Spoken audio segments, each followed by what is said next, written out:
like to call the meeting to order. Thank you. Good afternoon, everyone, to the December 6, 2023 City Council meeting. We acknowledge that we have traditional lands of the Treaty 4 territory, a territory signed with 35 First Nations across southern Saskatchewan and parts of Alberta and Manitoba, and the original lands of the Cree, the Saulteaux, Dakota, Nakota, Lakota, and the homeland of the Métis Nations. The City of Regina owes the strength and vibrancy to these lands and to the diverse Indigenous people whose ancestors' footsteps have marked this territory, as well as our settlers from around the world who have continued to welcome here home and call Regina their home. Some members of Council and City Administration may be attending the meeting today through video conferencing. I would like to remind those who are attending through video conferencing of the following. Please ensure that your cameras and microphones are turned off. When speaking, remember to unmute your microphone and enable your video camera. Some delegates may be attending the meeting through teleconferencing and address Council and various items on the agenda. So today I'd like to acknowledge on December the 6th, 1989, an appalling act of violence took place at the École Polytech, Montreal. This tragedy, which saw the loss of innocent lives, serves as a stark reminder of the devastating effects of hatred and discrimination. Today, December the 6th, we recognize this National Day of Remembrance and the action on violence against women.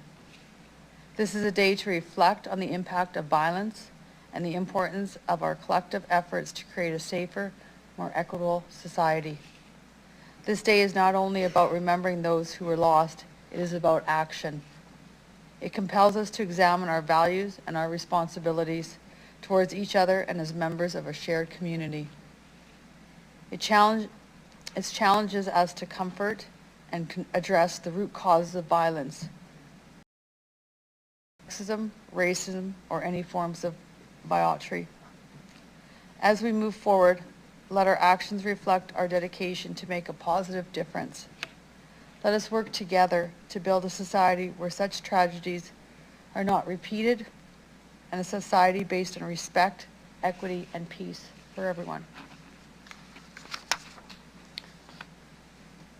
Thank you. Can I have somebody move a motion to approve the agenda at the call of the chair with the following adjustments? We need to add bylaw 2023-100, the Waste Management Amendment Bylaw.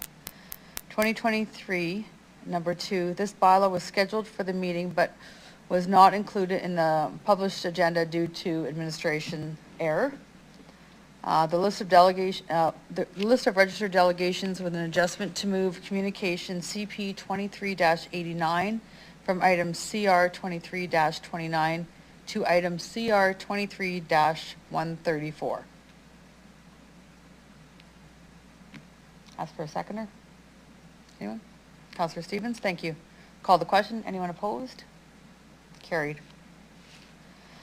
Can I have somebody move a motion to approve the meeting minutes from the November 22nd, 2023 meeting and November 24th, 2023 special meeting of City Council? Councillor Hawkins, any errors or omissions? I need a seconder. Sorry. Councillor Stevens, I'll call the question. Anyone opposed? Carried. So we'll move on to public hearing and public notice bylaws and related reports. We'll now consider item CR 23-129, zoning bylaw amendment and discretionary use of 1876 Wallace Street. Councillor Fundura, can you please introduce the report? Good afternoon, Deputy Mayor. I bring report CR 23-129, zoning bylaw amendment and discretionary use of 1876 Wallace Street.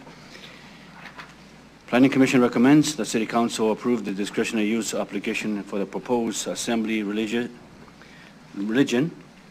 at 1876 Wallace. Approve the amendments to the Regina zoning bylaw. Deputy Mayor, the applicant applied to convert the main floor from assembly community to assembly religious.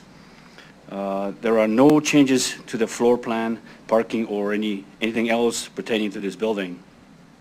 The application is consistent with policies in Design Regina. This contributes to the principles of the complete neighborhood core area neighborhood plan, and the core neighborhood plan supports the assembly land use in this location.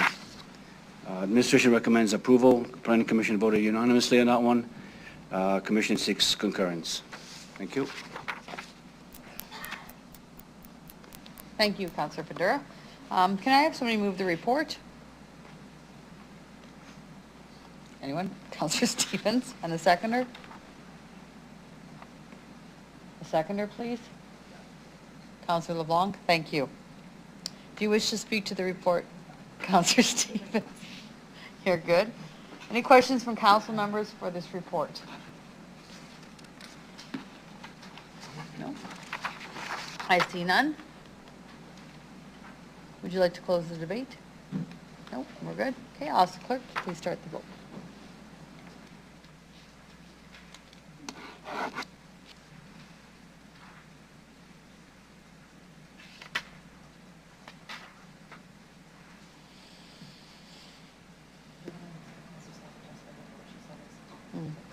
Councillor Stanachuk, would you like to please give us your verbal vote?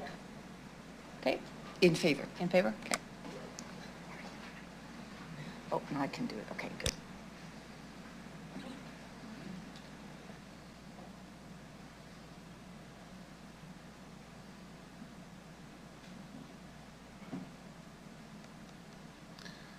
Deputy Mayor, the motion carries in a vote of 8-0 with all members present voting in favor. For the record, Mayor Masters, Councillor Mole, and Councillor Bresciani are away from today's meeting. Thank you very much. We'll now go on to considering the bylaw that requires public hearing and public notice. I will ask Councillor Stevens to do the first reading of the following bylaw.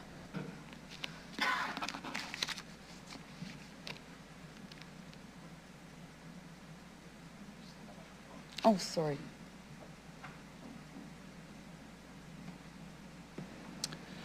Thank you. I move, seconded by Councillor Hawkins, that bylaw number 2023-103 be introduced and read a first time. Thank you. I'll ask the clerk to please start the vote.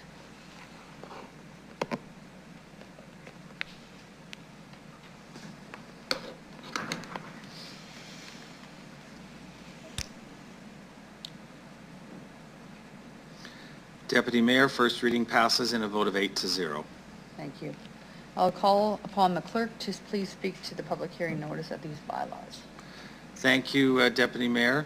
The purpose of this bylaw is related to the item that was previously approved by Council, and this bylaw is to amend the Regina zoning bylaw to allow assembly land uses on local streets in residential zones through the current discretionary use process. If there is anyone in the gallery who wishes to address Council on this bylaw, I would ask you to indicate your interest at this time. There appears to be no one, Deputy Mayor. Thank you very much. Okay, clerk. I'll call upon the Councillor Stevens. Can you please do the second reading of the bylaw? I move, seconded by Councillor Mancinelli, that bylaw number 2023-103 be read a second time.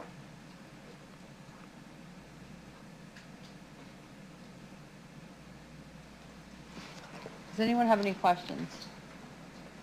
No, I see none. Mr. Clerk, thank you. Please call the vote.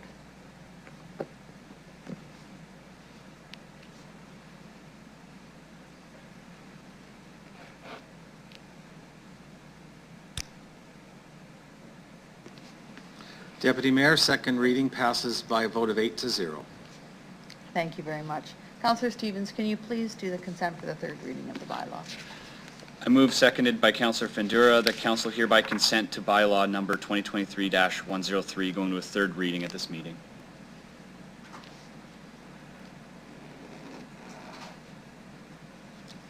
I'll ask the clerk to please start the vote. Thank you.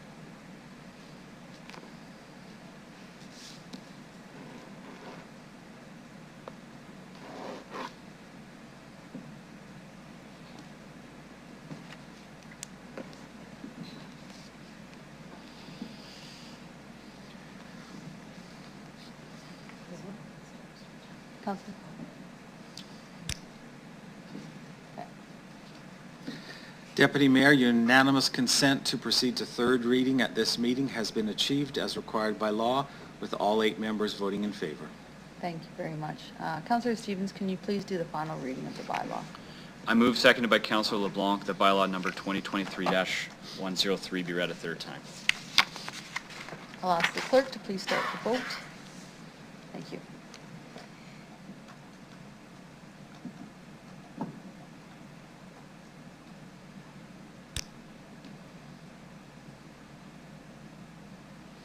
Deputy Mayor, third reading has passed in a vote of 8-0.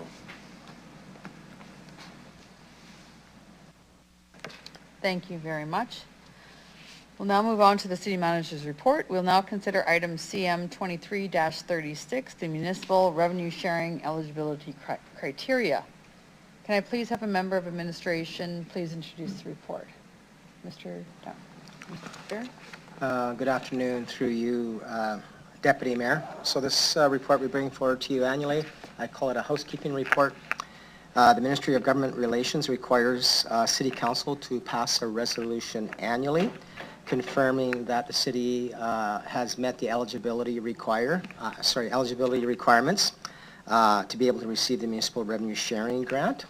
And so this report basically lays out for you those requirements, and administration confirms that all of the requirements have been complied with over the past year. And we recommend approval of the report. Thank you very much, Mr. Lacey. Can I have somebody move the report? Councillor Vansnelli and Councillor Stanichuk, seconder. Thank you. Do you wish to speak to the report, Councillor Vansnelli? No, it looks in good order, and I noticed all the requirements are listed out, and I know they've been working on many of those requirements for years, so they've been preparing and they're ready for the grant, so I'm happy with the report. Thank you very much, Councillor Vansnelli. Is there anyone else that would like to speak to the report? No?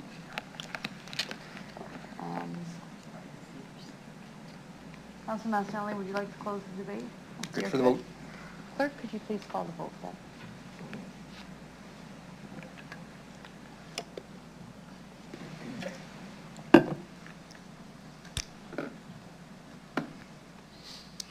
Deputy Mayor, the motion passes in a vote of 8-0.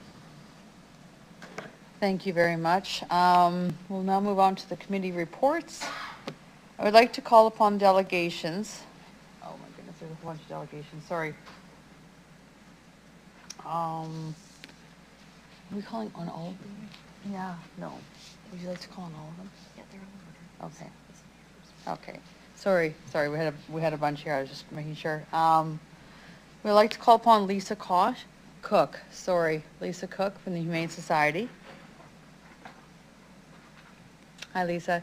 You'll have 5 minutes to address council. Afterwards, we may have some questions. Can you please state your name and where you reside and the organization you're here for the record? Thank you. Go ahead.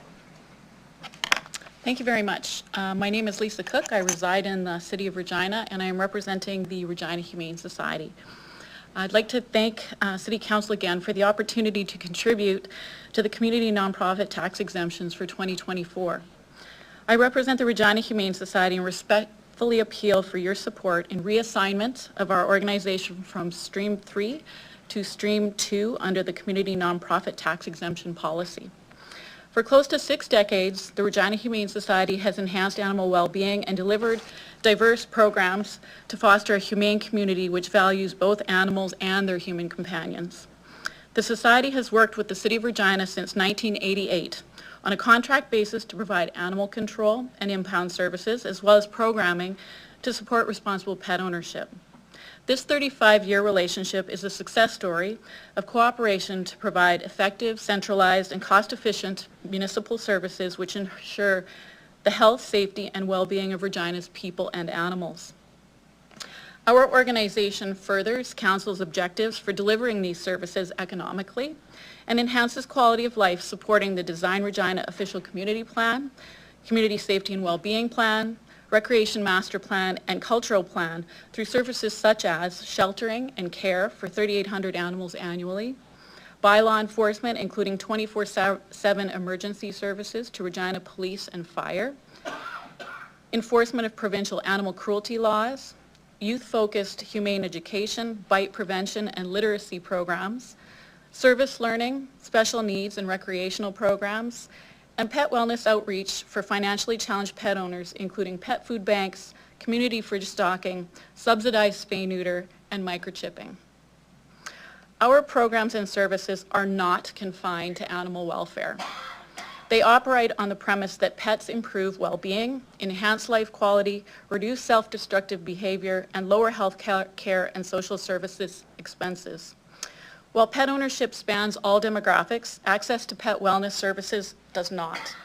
The Society's one-of-a-kind outreach initiatives fill a crucial gap for pet owners facing socioeconomic challenges, preserving the bond between individuals and their pets, benefiting personal health and community well-being. The economic effects of the pandemic have increased Humane Society operating costs alongside increased demand for our services.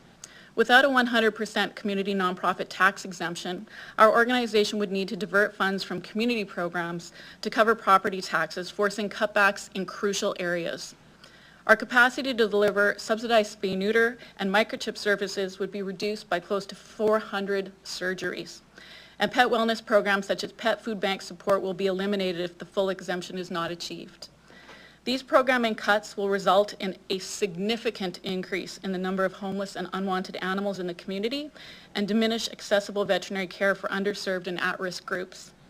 A surge in unwanted animals is a threat to public health, safety, and well-being, which also results in compromised animal welfare, higher euthanasia rates, and increased expenses for delivery of City of Regina municipal impound and animal control services. It is counterintuitive to divert funds from proven prevention strategies which save the city municipal animal control costs long-term. The Regina Humane Society has been recommended for 100% funding under Stream 3 in the Community Nonprofit Tax Exemption Policy. Like the Circle Project, a long-standing Regina nonprofit who was recently reassigned from Stream 3 to Stream 2, the sole reason that our organization does not meet the criteria for Stream 2 is that we do not have a 10-year plus tax exemption history.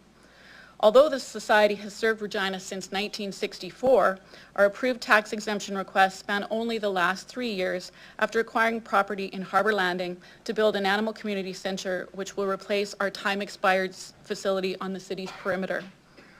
Property taxes for the Parliament Avenue property are estimated to increase fourfold once the animal community center is operational in late January.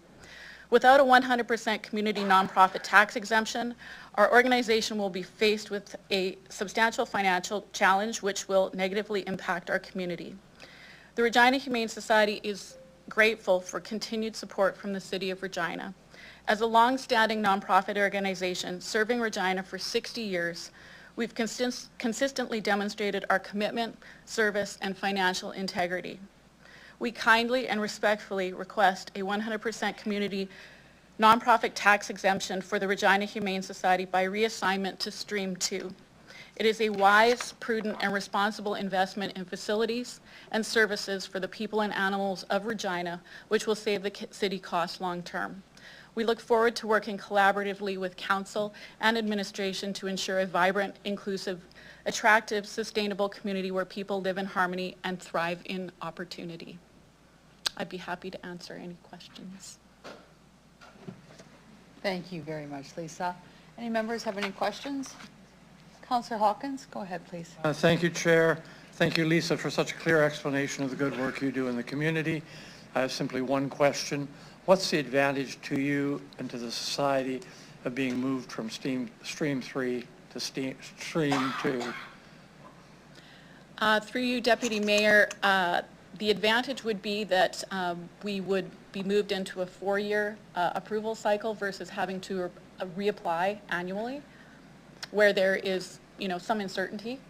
Thank you very much. So basically, I just want to be sure I have this right. You have 100% exemption under Stream 3 at the moment, but you would have to reapply every year, and if you move to Stream 2, you would have 100% advantage and it'd apply for a 4-year period. Through you, Deputy Mayor, yes, that is correct. Thank you. Thank you, Councillor Hawkins. I just have one question. if you don't mind, I see no other. I know, you guys are having a dog park in the new facility that you're building on Harbor Landing. Is that welcome to the public people for their dogs, or is it just for dogs from the Humane Society? Through you, Deputy Mayor, the parks are accessible by the public. There's two parks. There's a larger green space dog park, and there's a smaller pint-sized dog park for pet owners that have small dogs, a foot at the shoulder and lower. So yes, those spaces are used by the Humane Society for our volunteers to provide exercise to our shelter pets, but after hours they're also, and on weekends, available to the general public. Thank you very much for that, Lisa. I see no further questions. Thank you very much for your presentation. You can return to the gallery. Thank you very much for the opportunity to be here today. Thank you, Lisa. Okay. I'll now call upon Delegate Peter Bruce from the Regina Theatre. Thank you for coming. Can I have you to please state your name, where you're calling from, where you reside. You'll have 5 minutes to talk to council, and we may have some questions afterwards. Go ahead, sir. Thank you, Madam Deputy Mayor, City Councilors. My name is Peter Bruce. I reside in the City of Regina. I am here today representing Theatre Regina, Inc. Theatre Regina, which operates the Regina Performing Arts Center, wants to thank the City of Regina's Executive Committee for their recommendation to waive 100% of our property taxes for 2024. The property tax waiver is vitally important to Theatre Regina. For the nearly 4 decades our organization has been partnered with the city, this measure has helped our organization develop into a unique and important service for the community. The Regina Performing Arts Center operates year-round to serve our community for live theater events, cultural events, artistic exhibits, and other community and private events. Volunteer work continues to be a significant factor in our success and has contributed to our ability to keep our rates affordable for the community groups we serve. In recent years, Theatre Regina has used its available funds to upgrade the facility. These improvements include a new stage and auditorium lighting systems that provide better illumination and reduce energy costs, a revitalized kitchen, and improvements that reduce barriers for those with disabilities, allowing them access to the stage. We thank the city because our partnership with the City of Regina enables us to provide Regina with an affordable, high-quality, well-maintained space for performances, art, rehearsal, and training. Our theater historically operates at more than 80% capacity, and more than 70,000 Regina people come through our doors every year. We do all this on a very trim annual budget of less than $300,000, most of which our community groups pay for. Theatre Regina looks forward to continuing our partnership with the city and improving the experience for the community we serve. Thank you. Thank you very much for your presentation. Do I see any members of council have any questions? I see none. You can return to the gallery, and thank you very much for your presentation. Thank you, Peter. I'll now call upon Sam Kirkus from the RCMP Heritage Center. Hi, Sam. Can you please state your name for the record, the organization you're here on behalf of, where you reside, and you'll have 5 minutes. And after that, the council may have some questions for you. Go ahead.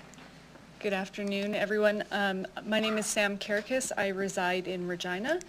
I'm here speaking on behalf of the RCMP Heritage Center in Regina, Saskatchewan. I want to first take the opportunity to thank you for the opportunity to speak today, and also for the recommendation for the RCMP Heritage Centre to receive 100% tax exemption under Stream 2. My hope today is to share with Council the impact the Heritage Centre has as a flagship cultural organization in Regina. As everyone here knows, strong and healthy cities need both the ongoing and emergent services from social and development agencies, as well as the services of cultural organizations, which contribute to the long-term quality of life indicators, providing education, art, cultural experiences, and, long-term quality of life indicators providing education, art, and cultural experiences that ultimately attract visitors and attract and retain strong and vital tax base. The RCMP Heritage Centre is a nonprofit. We're not owned, operated, or funded by the RCMP, nor do we receive any operational or core funding from the federal or provincial governments. We rely on admissions, facility rentals, donations, sponsorships, and grants to operate, offer programming, and maintain jobs in the community. Included in that is the investment from the City of Regina in the form of the community nonprofit tax exemption. The RCMP Heritage Centre is one of Regina's flagship cultural organizations, like the Saskatchewan Science Centre, Mackenzie Art Gallery, and Globe Theatre, adding to the diverse, captivating experiences that not only contribute to the Quality of Life Index, but also contribute to making Regina a destination for people around the world. This past summer alone, the centre welcomed visitors from 28 countries. We had visitors from Sweden, Uganda, Australia, China, Norway, India, Belize, Malaysia, and more. In many cases, when asked why they were visiting, the answer was to visit Saskatchewan, and in many other cases, it was specifically to visit the RCMP Heritage Centre. The Heritage Centre is a place for education, community, and culture. 2 years ago, the centre embarked on a new vision to be a place of discovery and exploration, reflection, and reconciliation. We have the unique opportunity to offer learning about Canadian history, to explore and celebrate what is unique about a national police service and the role of the RCMP in Canada's Confederation and development, and to create a space for truth and understanding about concepts like colonialism, contact, and more complex and painful chapters of Canada's history, like residential schools and missing and murdered Indigenous women, girls, and Two-Spirit people. Working with partners, we develop and deliver programming that is from a lens of truth. I would like to read a quote from a student who attended our second annual Red Dress Youth Symposium this year. This is a student from Scott Collegiate who says, "Thank you for showing and highlighting the issues that Indigenous people are facing. I have a missing person in my life and it was a difficult day. However, I was so moved as to how my classmates responded and were so supportive. It gives me hope that there is a better world to look forward to in the future." These are the types of quotes we receive daily, weekly from students, from teachers, and from the public who attend our programming and who spend time at the centre. What we do has impact. Our virtual and in-person education programs have welcomed more than 17,000 students last year, and we're on pace to exceed that number again this year. We have connected Regina virtually to classrooms in every single Canadian province and territory. This year, we welcome more than 3,000 people and families to free admission day special events, including almost 600 just a couple weekends.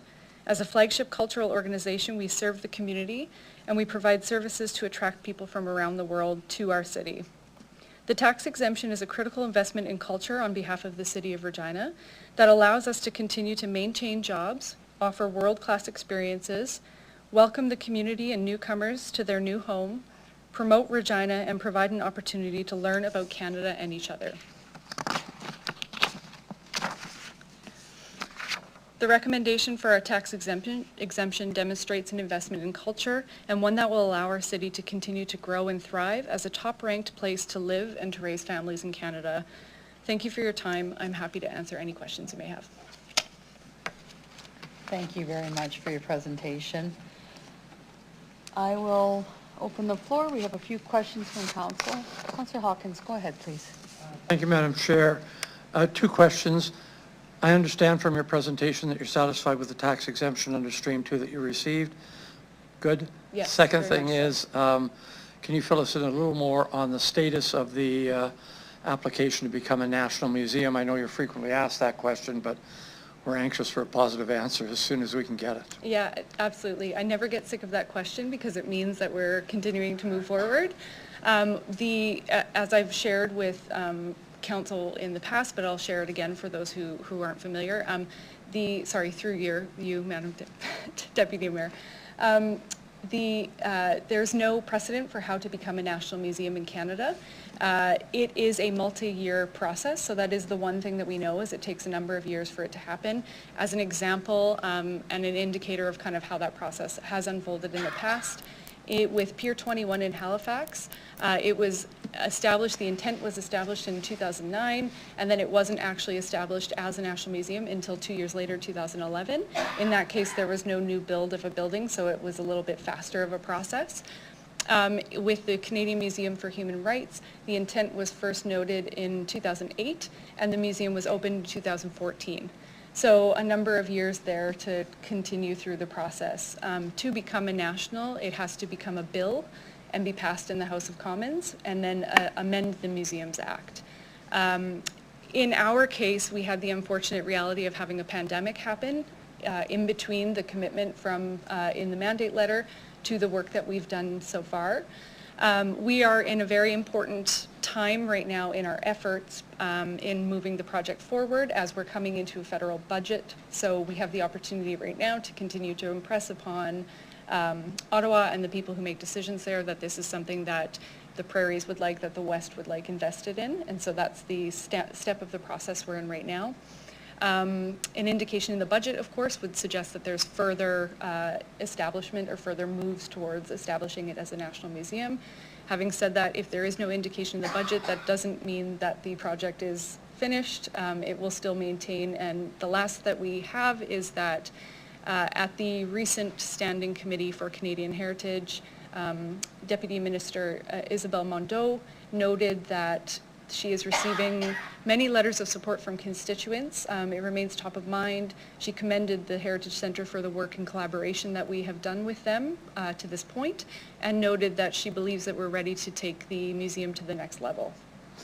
Thank you very much, Madam Chair. I would just note that 2 weeks ago I was in Ottawa as part of a delegation with the Federation of Canadian Municipalities, and I can tell Council that we met with many members of Parliament. They were all aware of this issue and they were supportive. But no money yet. Thank you, Councillor Hawkins. Councillor LeBlanc, go ahead, please. Thank you. I want to follow up on that. Am I right in understanding if you do become a national museum, your need for property tax waiving will be gone? Yes, so as a national museum, we would pay payment in lieu of taxes. So rather than requiring the tax exemption, the National Museum would be paying the City of Regina in lieu of taxes. Thank you.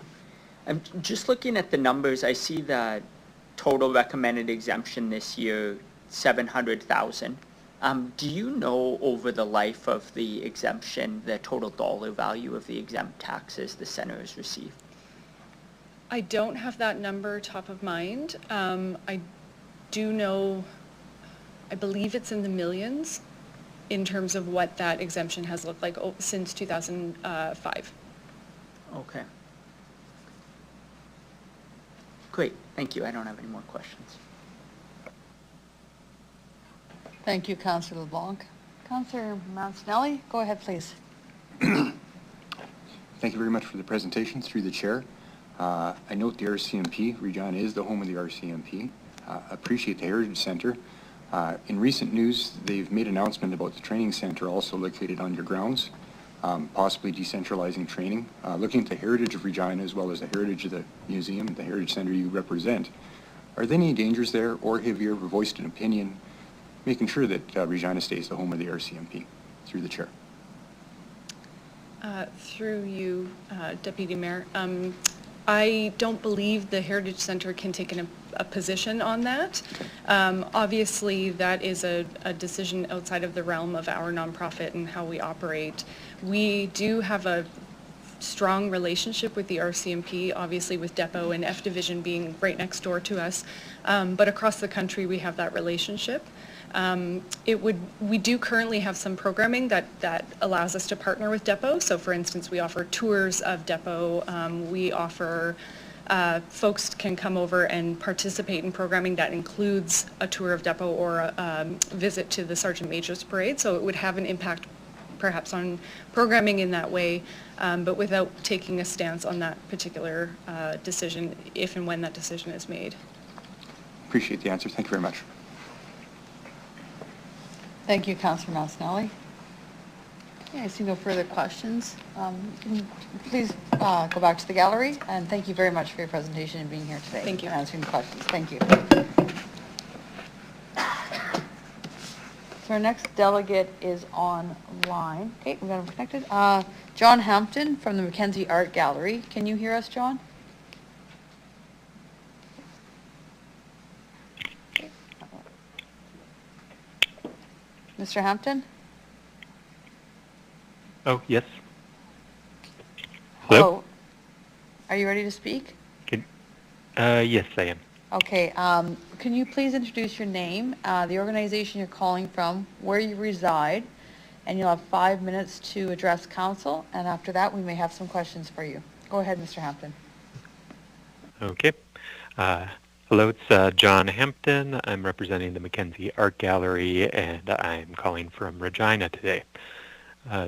So through you, Deputy Mayor, I'd like to first begin by thanking Council and Administration for their continued support through the Community Nonprofit Tax Exemption Policy, just because this is a vital and efficient tool for supporting the vibrancy of our shared community. Excuse me, Mr. Hampton. Long-term. Yes? Mr. Hampton, I hate to interrupt you. Yep. We can barely hear you. Could you speak up a little Oh, louder? There. Can you hear me? That's, okay, yes, I've just put it right up to my mouth here. Okay. Thank you very much. Go ahead. So I'm speaking today in favor of the recommendation brought forward from the November 29th Executive Committee meeting. And as the policy enters its 5th year of implementation, you're all aware we're seeing some challenges and changes. As Council's aware, the policy was primarily created to generate a mechanism for some reporting and formalization of the exemption for our flagship cultural organizations. While tax exemptions for flagship cultural organizations is a standard practice across Canadian municipalities, there aren't many who formalize it through policy, partially because they're provincially mandated in other jurisdictions, so this can account for some of the growing pains as we're one of the few to implement such policies. And this past year, the city identified a worthy aim to create new exemptions for nonprofits that support its community safety and well-being plan. But that has been done by expanding the pool of applicants into the policy without increasing the cap on exemptions, which had already been exceeded with the existing candidates. So to my knowledge and to the knowledge of city administration, we're the only municipality in Canada to have a hard cap on such exemptions, rather than considering it based off of the value offered by organizations or functioning as a percentage of overall property tax income. So these challenges were identified at the policy review earlier this year, and a stopgap measure was introduced to provide 4-year 100% exemptions for recipients who have received the funding for more than 10 years. Of course, this 4-year exemption will actually expire in 2025 with the next policy revision. So we're grateful for this revision, which has subdued some of the volatility that's unintentionally created by the policy. And administration has rightly identified that this revision is not perfect. Using an arbitrary date to determine who receives Tier 2 is not a long-term solution, but it gives time for planning. And as you prepare for the policy revisions that will be happening over the next year and hoping to be implemented in 2025, I encourage you to consider a few measures. So first of all is separating the flagship cultural organizations from the policy, similar to the model used by Saskatoon, which is our closest analog, and as has been acknowledged by administration, our flagship cultural organizations like the Mackenzie, the Science Center, the Globe, and the RCMP Heritage Center are fundamentally in a different category than others in this program. They're the original intended targets of the policy, yet to have them under the same cap and program as much smaller organizations with significantly different mandates doesn't make reasonable sense. And the flagship cultural organizations, as well as the Tier 1 organizations, legally mandated for 100% exemption because of this, because of the requirement for that exemption should not be part of that cap as well, as this also adversely impacts smaller organizations that Council is trying to accommodate at this moment. So I then recommend the remaining organizations into a qualification and value-based exemption rather than a hard cap, but of course that would just be my opinion on that. But that would mean that the city can prioritize nonprofits who can act as partners to the city in assessing the efficiency in the delivery of services rather than debating it as part of that as a cost. So in each of our last 2 years, the Mackenzie has had over 300,000 combined visitors and program participants, and we currently have 6 exhibitions touring across Canada and the United States, making our programs more sought after than any other public art gallery in Canada. And we have an international reputation that helps contribute to Regina's reputation for cultural production and as a leader in Indigenous art, equity, diversity, and inclusion. Including writing the chapter on decolonizing museums in the upcoming issue of Manual for Museum Management published internationally. And so the cultural organizations and social services organizations in Regina are complementary.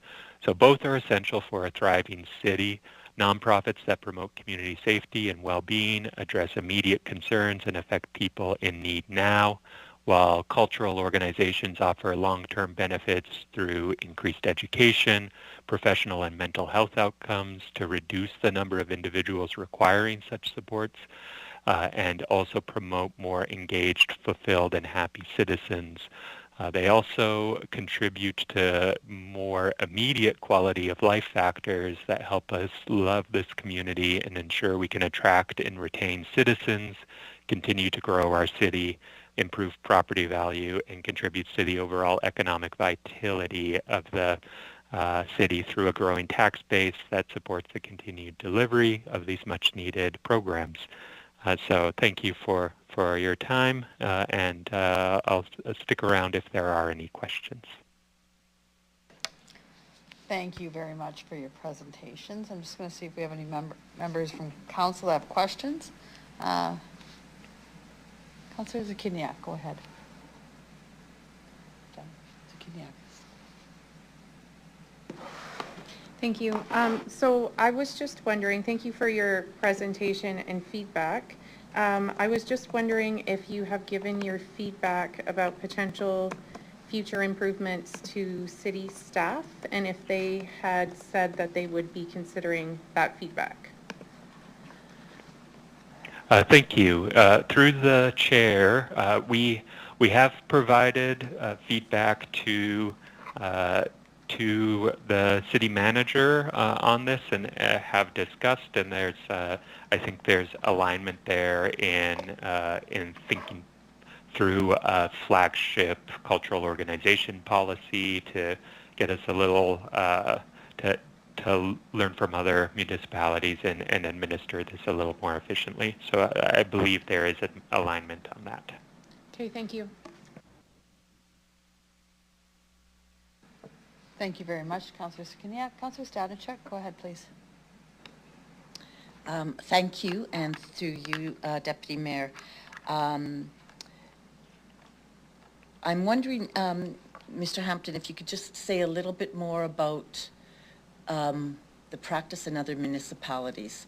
I was following it, but I would just like some clarity in terms of what happens with cultural organizations, like flagship cultural organizations, as you mentioned.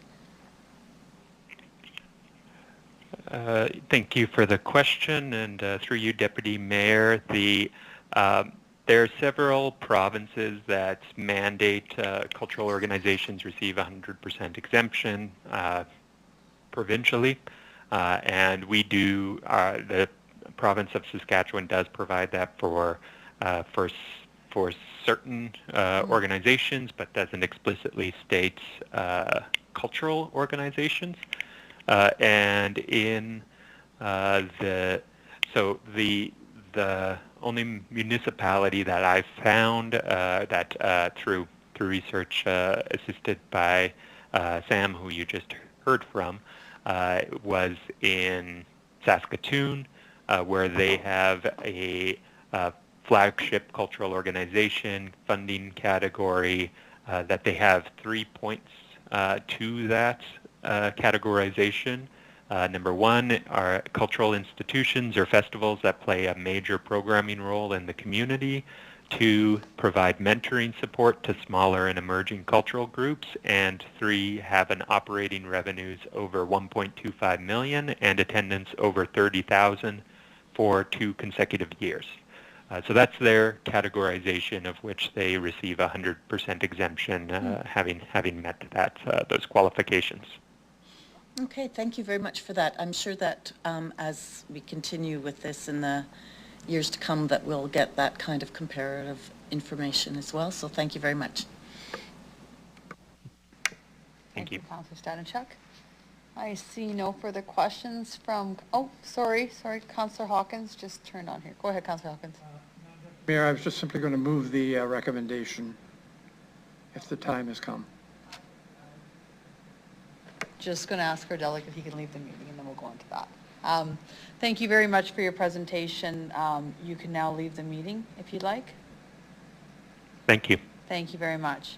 We'll now consider CR 23-130, Community Nonprofit Tax Exemption. Acting Deputy Mayor Sakiniak, can I have you please introduce the report? I'm not ready for this. Okay. Sure. So this was discussed at Executive Committee last week. Sorry, I don't have November 29th. And so what is being requested is to approve Circle Project under Stream 2 and approve the tax exemptions and percentage amounts for Tables 1 and 2 of Appendix A, subject to the regular conditions with the Government of Saskatchewan and others, and then approve our Executive Director to apply for approval from the Government of Saskatchewan and the City Solicitor to prepare the necessary bylaw. Also, it's my understanding that with Stream 3, that has been referred to the city budget process next week. So that part will be finalized, that recommendation next week. Thank you very much, Councillor Sakiniak. Councillor Hawkins, you can now move the report. Thank you very much. I move the report, and I'd like to move it with 2 amendments. Councillor Hawkins, sorry, you're going to move it with amendments? Okay, thank you. Then I'll get somebody to second it. I second it with, and I'd like to move 2 amendments. We've heard from both the Regina Humane Society today and the Theatre Regina a request to move from Stream 3 to Stream 2. That has no impact on the city budget. In both of those cases, the organizations are receiving 100% exemption by moving from Stream 3 to Stream 2. That exemption would just continue for 4 years as opposed to have to being renewed each year. I think the justification for moving both of those organizations to Stream 2 is largely connected with their very long association with the community, providing the community in one case with essential services relative to humane services, and in another case, essential cultural services relative to the theater. In the case of the Regina Humane Society, I think it's very notable that the fact that they're only in Stream 3 rather than Stream 2 because of a technicality. They've been around for 60 years. For almost all of that time, they've been providing bylaw services in addition to all of the other services to the city of Regina. They're intimately connected with the administration of the city of Regina through the regulation of animal welfare, and has been pointed out the well-being that brings our citizens.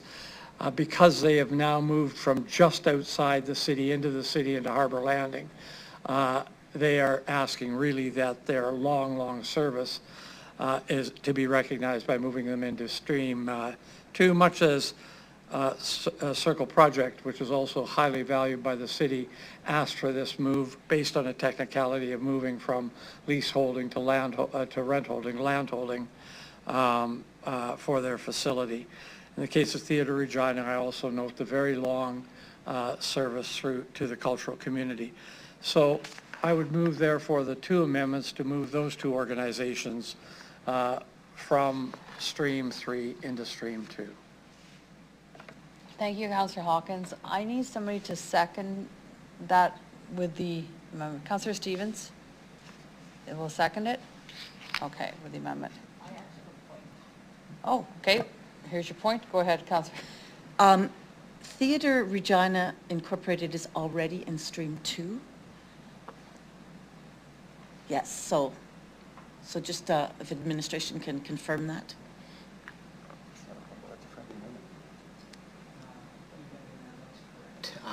Theatre Regina is a Stream 2 entity already. Okay. Thank you. My mistake. I appreciate the correction. Should I will speak on it. Yeah, I support this. As we heard from the delegation, Regina Humane Society has been providing services in our city for 60 years. They've been a partner for quite a long time. And so I support this so they have some stability. Thank you. Thank you very much, Councillor Stanishuk. Councillor Sukiniak, would you like to speak to that, please? Go ahead. So I just wanted to hear from administration regarding their position on moving, I guess it's now just the Humane Society from Stream 3 to 2, is that what we're doing? Okay, so that's the amendment. So why, what's administration's position on that? And also, how does administration propose would be a better way in the future of considering the movement of folks, aside from just requests? So just wanting to hear from administration on that.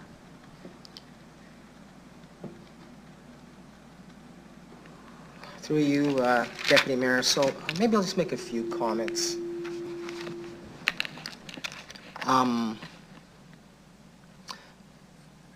Similar to my comments last week when this item was discussed in exec committee, you know, through revisions that we made to the policy last spring, the intent was to further refine if we had more tax exemption requests than the cap within the program, to have a guideline or a method by which it could guide administration and council in determining how that limited funding would then be allocated. And so through that process there was 3 streams developed. And this has been an evolution of the policy as we've tried to refine it to address issues that have come up. And so I think there's a recognition that you're never going to build a policy that captures all circumstances, and it is a policy, and so there's always council's discretion to make changes outside of kind of that policy guideline. And so I don't, you know, on that basis, I think that's totally within council's discretion and ability, and I think that's appropriate given the fact you can't build a policy to address every single circumstance.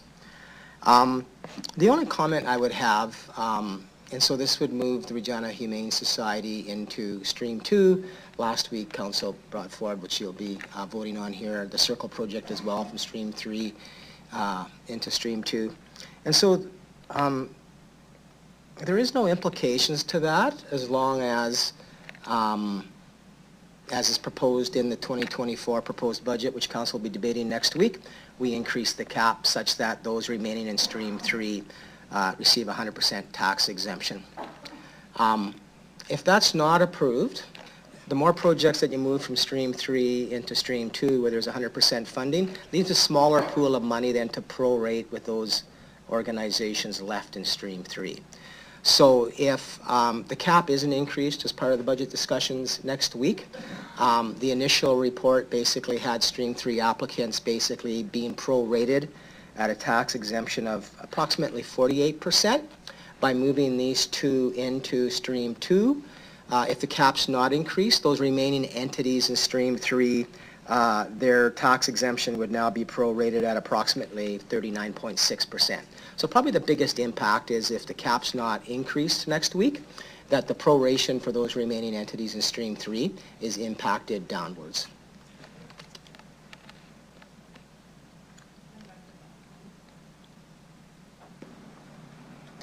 Okay, thank you.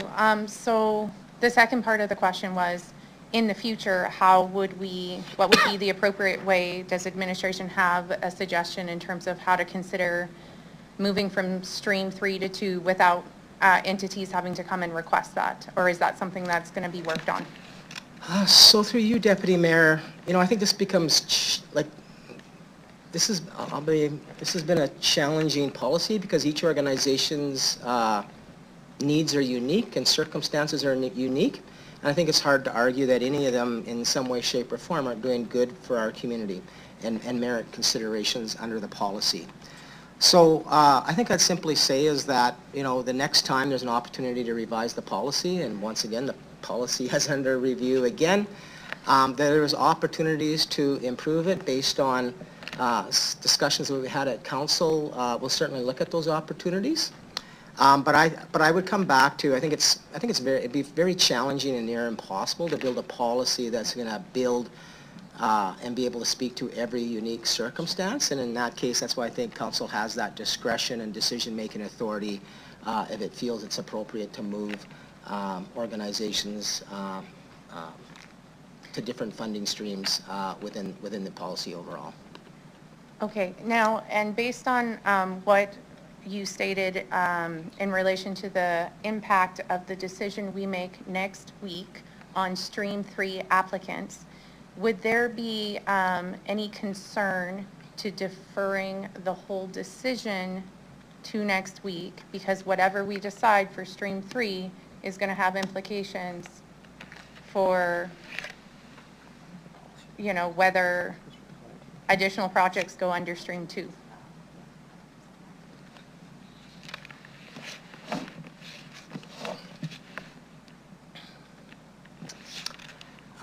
Well, I guess I'd say that. So one of the reasons why we're advancing Stream 1 and 2 is because under the policy with available funding, if there's sufficient available funding, those entities in Stream 1 and 2 get priority and get 100% exemption. And the reason we were trying to bring it forward as soon as possible, typically we would have brought this forward earlier, is those organizations are looking for for certainty around what that commitment is before entering the next fiscal year as they plan their budgets, etc. So that would likely be the largest impact if council decided to defer on this decision. That was the primary reason why we separated the two. Okay, that's okay. I'm supportive of this. I'm also supportive of increasing the cap. I'm just concerned that if the implications of that if that doesn't proceed. But I'm prepared to proceed with this, and if the cap doesn't get increased, then I guess we'll just have to address that next week. So I think that's all I have. Thank you. Thank you very much. Councillor LeBlanc, go ahead, please. Thank you. My question is, why do we have a Stream 3? And maybe the background to that is, I'm having a hard time figuring out how the Humane Society is different than some others in there that are long-standing, like the Food Bank and Catholic Family Services and so on. So the central question is, why do we have Stream 3 and how do we figure out who goes in there? Through the chair. So through you, Deputy Mayor, the reason we have the streams is because we have but we've had discussions with council over the years with respect to when there's limited funding and a cap. And when the cap's being exceeded, how do you prorate that funding then? And through those discussions, it was council's direction and preference that organizations that have been long-standing recipients of tax exemptions receive priority. And secondly, that they be provided some certainty with respect to that exemption being there for a period of time. So those in Stream 1 basically get a 5-year commitment. Those in Stream 2 get a 4-year commitment consistent with that. So the short answer is the policy was developed to provide more clarity about what happens when the cap's exceeded, and we have the streams because that's consistent with past council direction. Thank you. That makes sense to me.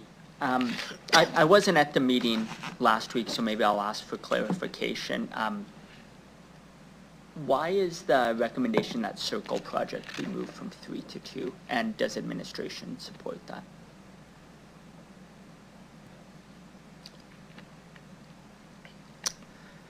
Through you, Deputy Mayor, so it's my understanding the debate and discussion that occurred last week, there was a recognition that the Circle project has been a long-standing partner with the city. And it's my understanding as well that previously they used to rent their property, and there was no guarantee that any tax exemption that we provided to them, that the owner would pass it on to them, because it's the owner that pays the taxes. And so I believe the Circle project advanced an argument that that should be taken into consideration, and if they had owned the property for a long period of time instead of leasing it, that they would be in Category 2, just given their long-term relationship with the city. I think that was the basis of Executive Committee's decision last week. Thank you. I'm going to ask some questions. So we have a funding cap for the total amount of these grants. My understanding is we don't have a cap per property in the way we do for something like the heritage property incentive. 2 questions. One is, am I correct in that there's no cap per property under this? And the second is, have we given consideration to putting a cap per property through the chair? Through you, Deputy Mayor, so there is no cap per property under the policy. Members of council might have a perspective on that, but it would be my perspective in listening to discussions around this policy the last couple of years that there's been a general preference by council to keep those properties that have most of the properties that received, I guess, the larger share of the tax exemptions have been long-standing exemptions, and I think there's been a desire to continue that, and if there's any change, that there would be need to be a lot of sufficient lead time with respect to that. But I would say that we haven't really looked at that in any detail because I don't think there's been a desire on the part of council to substantially, to put a cap basically on the maximum amount of properties. Thank you. And then maybe just one question about I'll put it as the assessment process. So my understanding, please correct me if I'm wrong, is applicants apply, all or nearly all organizations that apply say we'd like 100% exemption, and then the city figures out, do you meet the criteria, yes or no? If yes, and in Stream 1 or 2 we recommend 100%. If no, that's a different matter. So my question is that about accurate, or alternatively, is there an assessment from the city of would a 50% exemption be sufficient for you, and sort of into the weeds on their books and so on? So through the chair, can you clarify? Yeah. So through the chair, I'll ask Ms. Mills to comment on that. Thank you.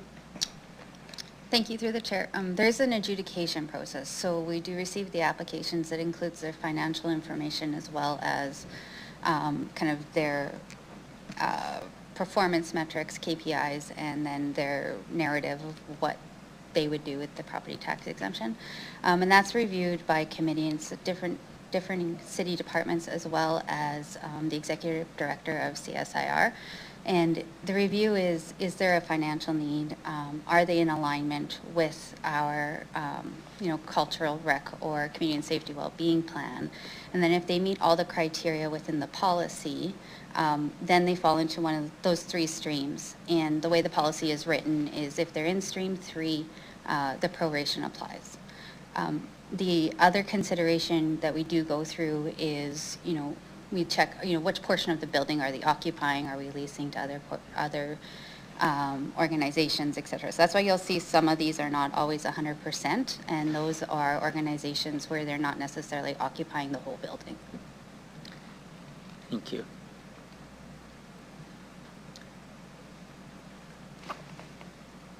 Do we ever have, I'm just struck that, as far as I can tell, every organization recommended for some exemption is recommended for 100% exemption, subject to Stream 3 getting cap increase at 2024 budget. Is that right? Through the chair. Yeah.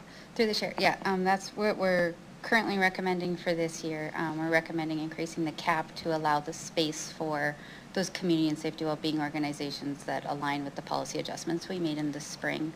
But currently the policy doesn't allow for us to make a recommendation that would say, 75% for this organization based on the services they provide. Well, I didn't know that. Sorry, could you expand on the point? Currently, the policy doesn't allow to recommend, I heard it, less than 100%. Can you just... Oh, no, sorry, not less than 100%. The policy just states that the recommendation will be to keep the funding within the cap. So it's just proration to keep the funding within the cap. Thank you. Maybe I'll share an observation and then ask administration for a response, if any. The observation is that the RCMP Heritage Center, as proposed, is consuming north of 40% of the Stream 2 funding. That strikes me as outsized, and that some of the funds in there could be used to top up some of the Stream 3 organizations to 100%, even without a budgetary increase. You don't have to comment, but I'd be interested if there are any comments from administration on that observation. Anyone like to comment on that? No, through you, Go ahead. Deputy Mayor, I think that's really within the purview of council with respect to, that matter. Thank you. And maybe ask a procedural question to the chair, which was, if some councillor was interested in recommending that RCMP Heritage Center get something less than 100% exemption, would the time to do that be now, or would the time to do that be at budget deliberations next week? Through the chair. Who would like to? Mr. Nickel? Go ahead. Thank you, Deputy Mayor. It would appear to me that it would be in order to make that motion today if that's what you wanted to do, because that is the report on the floor, and the funding that is associated with the RCMP Museum is in this report. So I would respectfully suggest that it would be in order to do it now if you wanted to. Thank you. So I would move an amendment, and then I'll be looking to spend a bit of the time discussing that amendment. And I apologize, I'm going to need the clerk's help to draft it. It would, Mr. Clerk, whether we deal with one amendment, then we deal with the next amendment. But we don't have an amendment on the floor. We're treating your amendment, because you moved it, Councillor, as the main motion right now. Thank you very much. So, I'll put it this way, I'm happy to receive feedback. In Stream 2 of Appendix A, the listed entity of Mounted Police Heritage Center, under the column recommended percentage for exemption, be changed from 100% to 80%.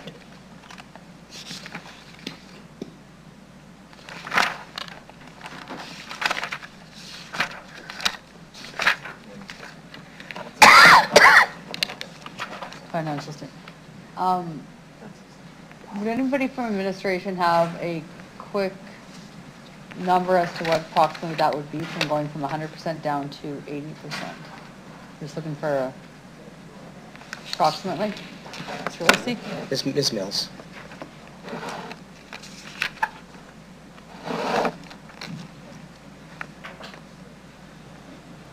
Thank you, through the chair. So currently, the municipal taxes for the RCMP Heritage Center are $429,000.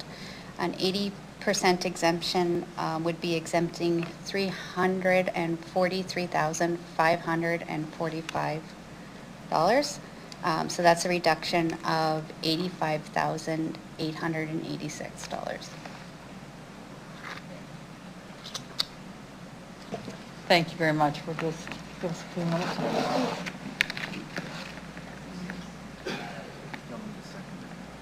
Councillor LeBlanc, you'll need a seconder for that. Councillor Stevens, you'd like to second it? Okay.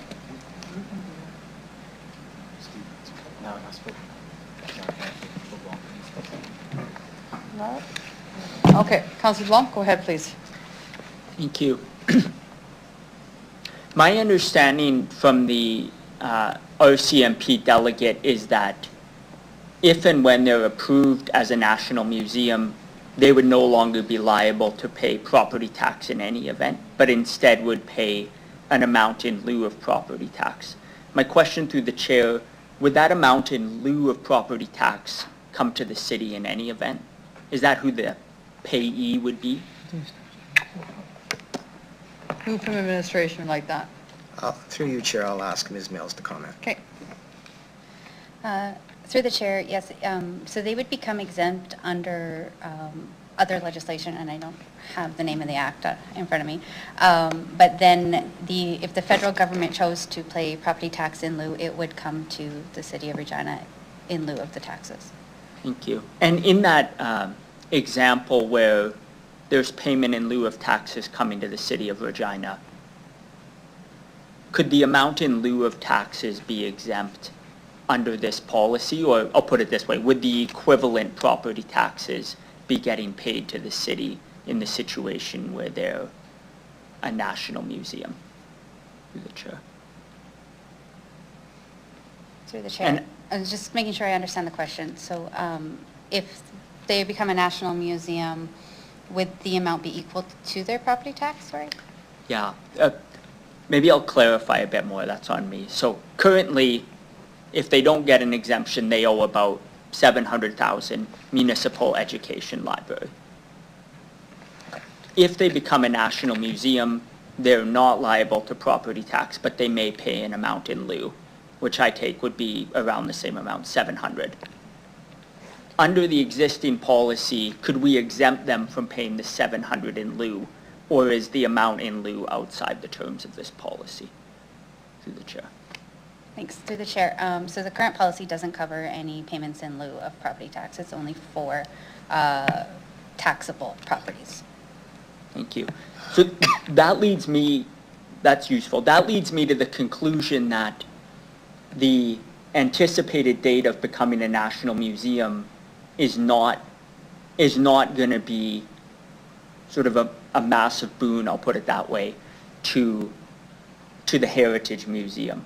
They might get additional funding from the federal government, but it's not a situation that their property tax or payment in lieu of property tax is going to substantially decrease. I think given that it is appropriate for us to start looking at a situation where it is weaned off of this program.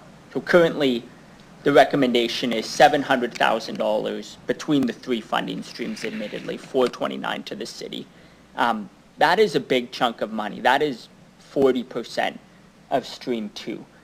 And when we go into difficult budget deliberations next week, including difficult conversations about whether to increase the cap to fund all of the good, I would say many smaller, many more front lines organization in Stream 3, it would sure be nice to have the additional $80,000 thereabout that we're talking about by reducing the RCMP Heritage Center from 100% exemption to 80% exemption.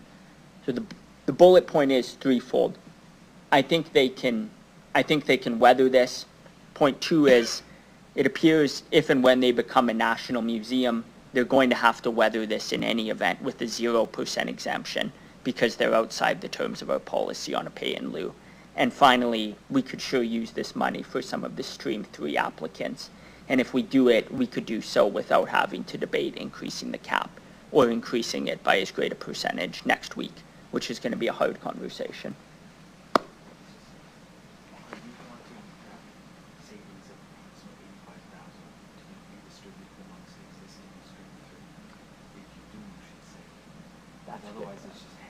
That's a good point. Yeah, thank you to the clerk.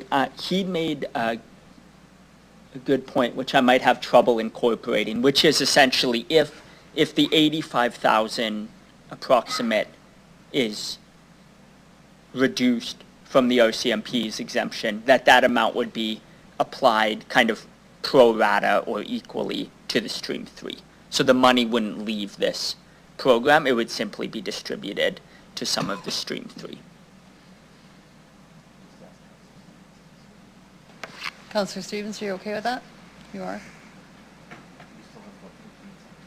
No. Yeah.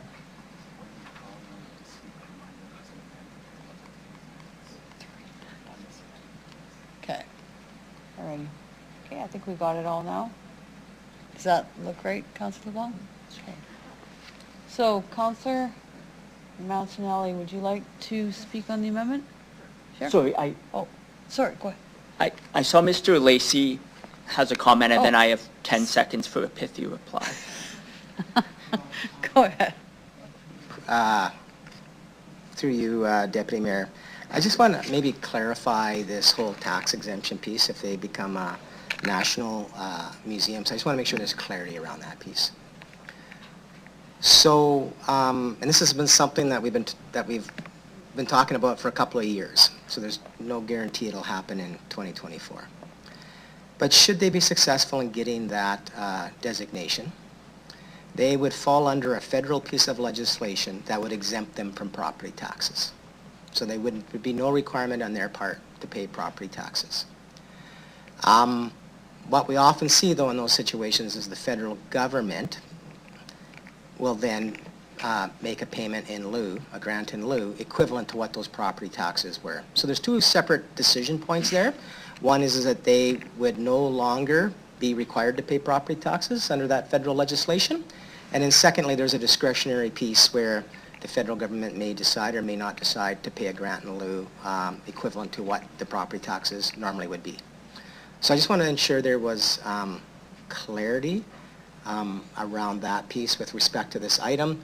And then secondly, you know, if this motion were to pass, all that does is just provide another $85,000 within the existing cap. It wouldn't come out of the cap stays the same.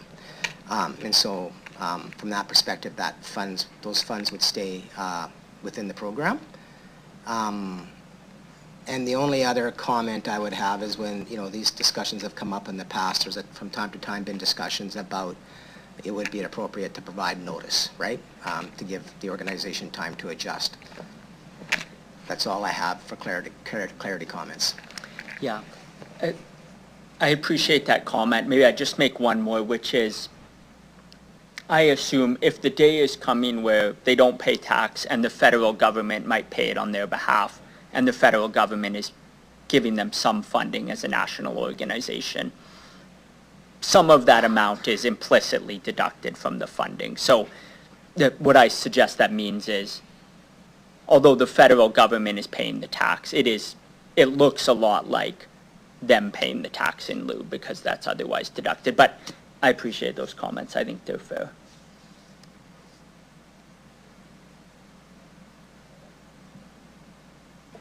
That's it?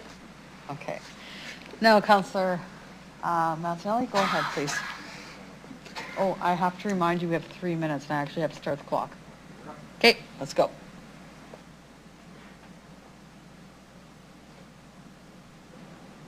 Thank you. Appreciate the amendment. Personally, I've felt this many times coming at this time of the year, looking at all the charitable organizations that are looking at coming up short. I cannot support the amendment just due to the fact that this has been an investment trying to get it to the point of a national museum.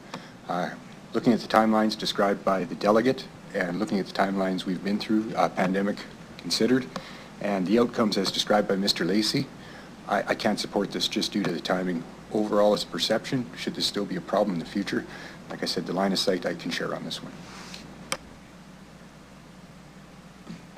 Thank you, Councilor Mancinelli.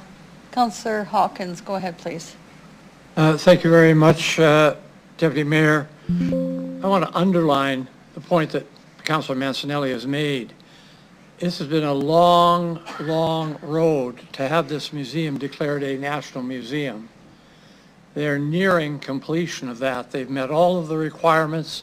There is good support in Ottawa. There's every reason to believe that they will be successful in their application and in the immediate future.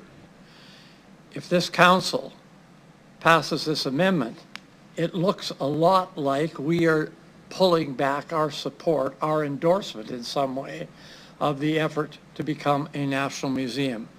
I'd hate to see that happen. It's critical to the city, both to tourism, to the pride in our community, that we have this very, very worthwhile institution declared a national public museum.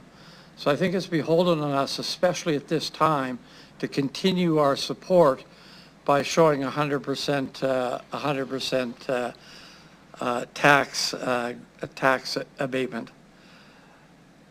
I also think it's important to say that there's no reason to assume that the federal government, if it pays a grant in lieu of taxes, as it does for most institutions, by the way, this is a constitutional principle. It's not constitutionally possible for one level of government to tax another level of government. If the federal government, even having the advantage of that constitutional exemption, chooses to pay the tax, there's no reason to think it will cut back its support for this museum in any way. Indeed, once the museum is declared a national museum, there's every reason to think that the federal government will want to assure its success as it wants to ensure the success of national museums across the country. A final point, the RCMP Museum is not only a source of pride for this city, it has made great strides, great efforts in updating, refining its programming to become much more sensitive in terms of recognizing difficulties with colonization, in terms of acknowledging the harms of the past, and going out of its way to tell the story in a much more sensitive and much more realistic way. They should be saluted for that. And finally, as was mentioned, this museum draws attention of tourists across the country. It goes with the depot in the sense that the depot, not in the sense that the depot and the museum are linked together, but in the sense that students, men and women from across the country, come to the depot. As part of their depot training, they see the National Museum. They go home, they carry the story of the National Museum to their hometowns, villages, and cities across the country, and to their postings across the country. And that generates interest in tourism to Regina. So for all of these reasons, I can't support this amendment, and I think it's particularly untimely at this point, just as this museum is, I believe, about to become a national museum. Councilor Hawkins, you're at your mandatory 3 minutes. Thank you very much. Oh, sorry, I always forget. It's break time. Sorry, mandatory break. We need a 15-minute break. We'll reconvene at 2:45. Thank you. I always forget.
Counselor Stevens? Okay, go ahead, sorry, thank you. Great, 3 thank minutes. you. I have a question for administration regarding how this would affect or not the budget next week. So administration has already put forward a recommendation that all of the streams receive 100% funding. So we don't have to haggle over where this would be redistributed, but Stream 3 applicants still need to apply on a regular basis. Otherwise, it would get 47% if it wasn't for that recommendation. So what happens to this 85,000? So does it just reduce the financial commitment that we're making to tax exemption? Does it free up $85,000 in terms of just the numbers we're using next week to reallocate, I don't know, community grants? Just kind of curious what actually happens with this money, what the impact is on the budget. Who from administration? Ms. Mills, you're good with that? Okay. Through the chair, so if the recommendation is approved and the 100% exemption is granted to all organizations, then this money would just stay within the community nonprofit. It would, I guess, allow for you to look at reducing the increase to the cap at the council meeting next week. Or if you choose not to increase the cap at that meeting, then it would change the proration for the remaining organizations in Stream 3. Okay, thank you. And just to be clear, there isn't an opportunity for community organizations that might have not made it onto those streams to access this? There's no way to give it to organizations out there that might warrant a tax exemption? Through the chair, so typically we don't take applications within the year for the community nonprofit tax exemption program. The policy does have an application deadline within it. That's not to say if an organization was to come forward within the year and apply under the policy that we might bring it to council's attention if there is room within the cap. Okay, thank you. That's all I had. Thank you, Councillor Stevens. Councillor, sorry, I think it's, is it Councillor Mastinelli? Your light was on? Oh, okay, you're good with it? All right. Oh, sorry. Okay. Anyone else on the amendment? Councillor Statichuk, isn't it? Sorry, I'm trying to count the numbers back here. Councillor Statichuk, is your light on? No? Okay, we're good. Okay, Councillor LeBlanc, go ahead and close. Thank you. Councillor Hawkins mentioned the good work that the Heritage Center would be doing.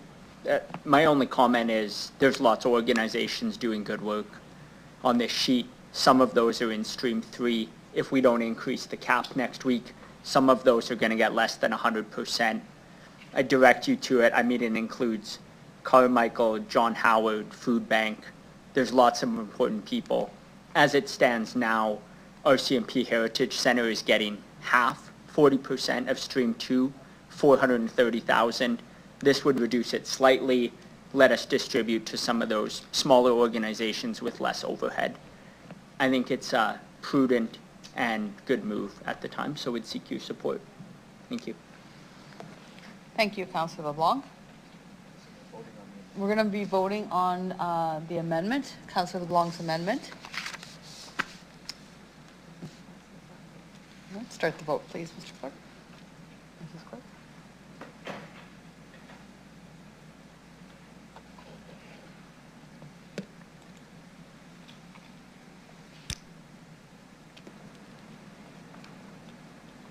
Deputy Mayor, the amendment has been defeated in a vote of 2 in favor, 6 against. Those voting in favor of the amendment were Councillors LeBlanc and Stevens.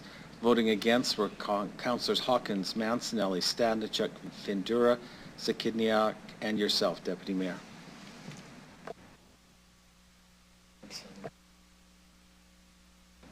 Thank you very much for that. Okay, Councillor LeBlanc, you have 2 minutes on the main motion. Go ahead, please. Thank you. We set up the 3-stream property tax exemption policy this past spring. my question through the chair is that coming back to council for review at some point in the next year? Through you, Deputy Mayor, I'll ask Ms. Mills to speak to that. Thank you. Through the Deputy Mayor.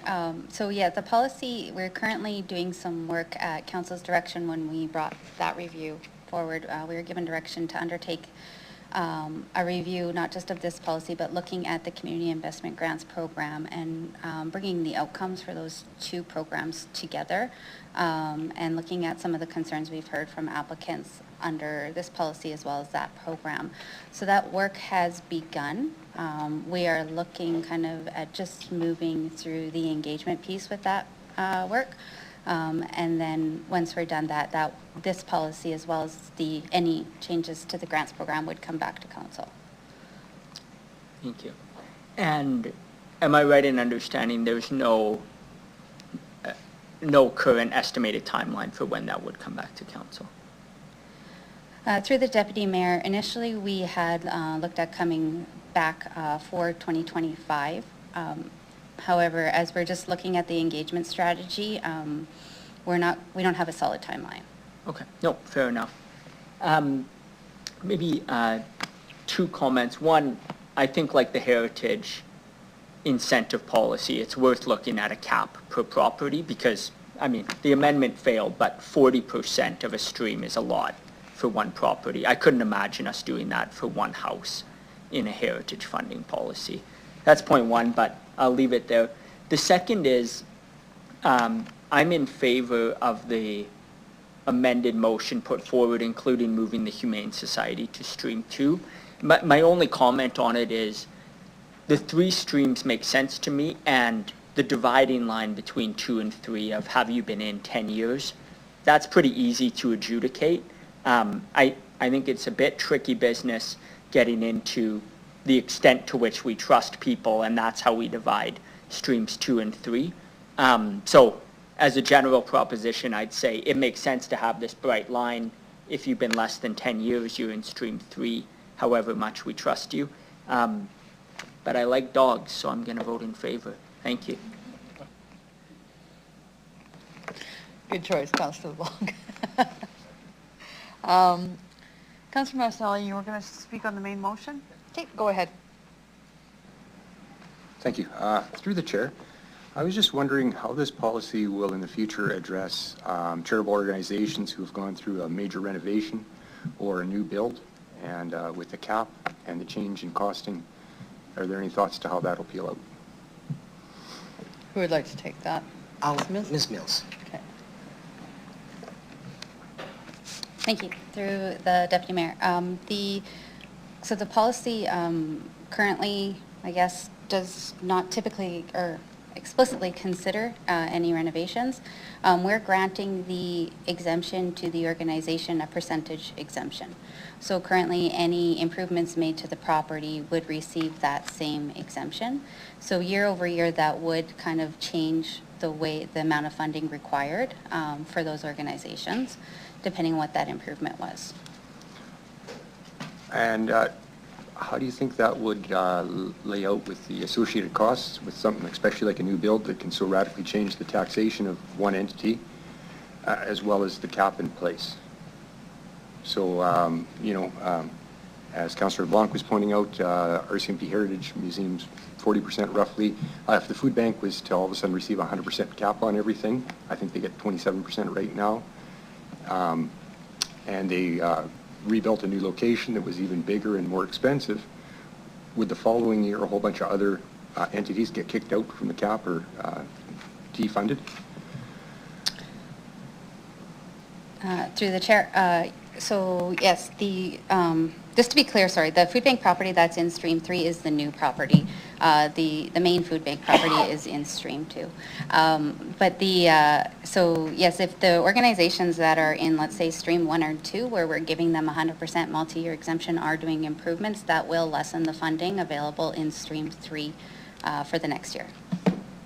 Okay. Being that we're adjusting the cap as we are potentially doing, and we've just aligned all these streams, I was wondering if there was any thought to a matrix or some type of a lever that could address this in the future. Here again, just thinking of the gross cost of property and running into the situation in future years, it might be something to analyze. Should any of these organizations, like the food bank, rebuild into a larger location and be eligible for 100%? I know currently they're not, and I know that their location that is 100% isn't the one we're talking about. I'm using that as an example and trying to describe a situation just to see so we don't have problems in the future.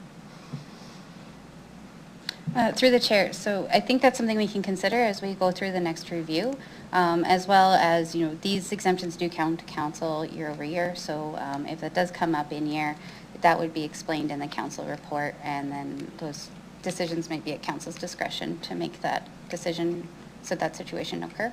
Okay, thank you. Thank you, Councillor Malinelli. Is there any further questions? I have a couple myself. Work with me on this for a second here.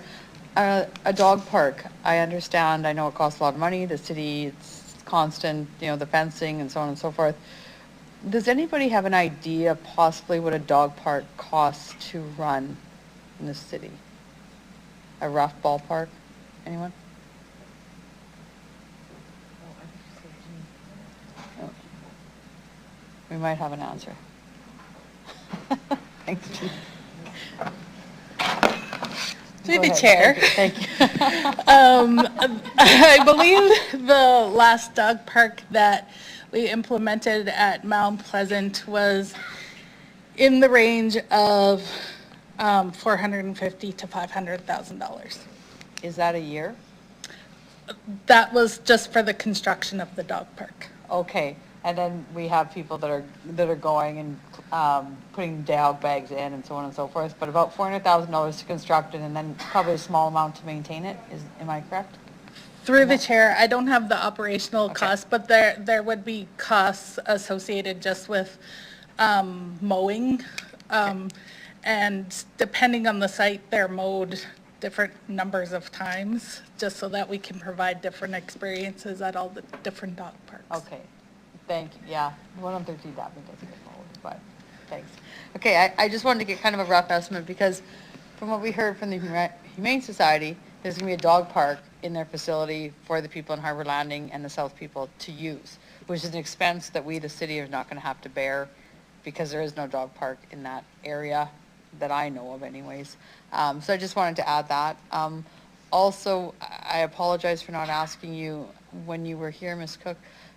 Is there any possible way of bringing together a amount of money of all of the animals that you spayed and neutered and the services that you offer? Is there any way of having a dollar value brought back to us at budget next week? Or even if you could just email them? Is that okay? Okay, all right. All it is just helps us kind of have an idea of the money value that the Humane Society does for the people in here. That's all. So $400,000 per dog park. All right. I see no further questions. Mr. Clerk, can we call the vote, please? Do I call you Mr. Clerk?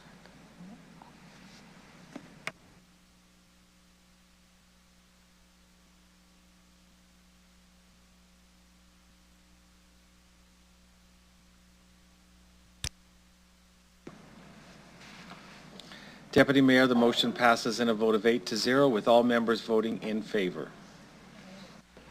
Thank you very much. We are now moving on to consider item CR 23-131, Community and Social Impact Regina, appointment to the directors and bylaw approval. Acting Deputy Mayor Sikiniak, can you please introduce the report to us? I'd be happy to. Thanks. So, this was debated last week on November 29th. The nominations, as our usual process, were considered in private, just to ensure that people's privacy is respected if there's any concern with an applicant. So the following have been recommended for approval I'm not going to name them, but the folks on the report have been recommended for either reappointment or new appointment to the Board of Directors of Community and Social Impact Regina. And the recommendation is that to authorize the Executive Director of Financial Strategy and Sustainability as the city's proxy to vote in the membership meeting to elect these folks. And also to approve the passage of the corporate bylaws as in Appendix A of this report. Thank you very much. Can I have somebody move the report? Councillor Stanishuk? Seconder? Councillor Masnelli? Alrighty, thank you. Councillor Stanishuk, go ahead, please. Thank you, Deputy Mayor, and through you, I just want to lend my support to this report and these recommendations. I did want to point out that the AGM of Community Social Impact Regina happens in the summer, so there's a little bit of a lag in between the expiry of the Board of Directors term and the AGM. There are 5 committee members, directors who have said that they would like to continue on, and there were 4 that were resigning at the end of this year. So it is important to have 4 more directors appointed. Now they are being appointed to the end of June 2024, and at that point at the AGM, there's going to be elections, and there's going to be a staggered term of Board of Directors, because right now, because it's such a new organization, it's just been set up, but they just haven't gotten that into place. So I support this and the new bylaws, and I ask for your support. Thank you very, very much, Councillor Stanishuk. Do I see any other council have any questions? Councillor Hawkins, go ahead, sir. Thank you very much, Deputy Mayor. I strongly support this. I'd just like to note that former Councillor McDonald, Mike is retiring as chair, and from the committee, he's done this work since its inception, and he's done a great job bringing it together. So I'd like to just note that contribution and to thank him, I hope, on behalf of council. Thank you very much. Any other questions? No? Councillor Stanishuk, would you like to go? Madam Clerk, call the vote.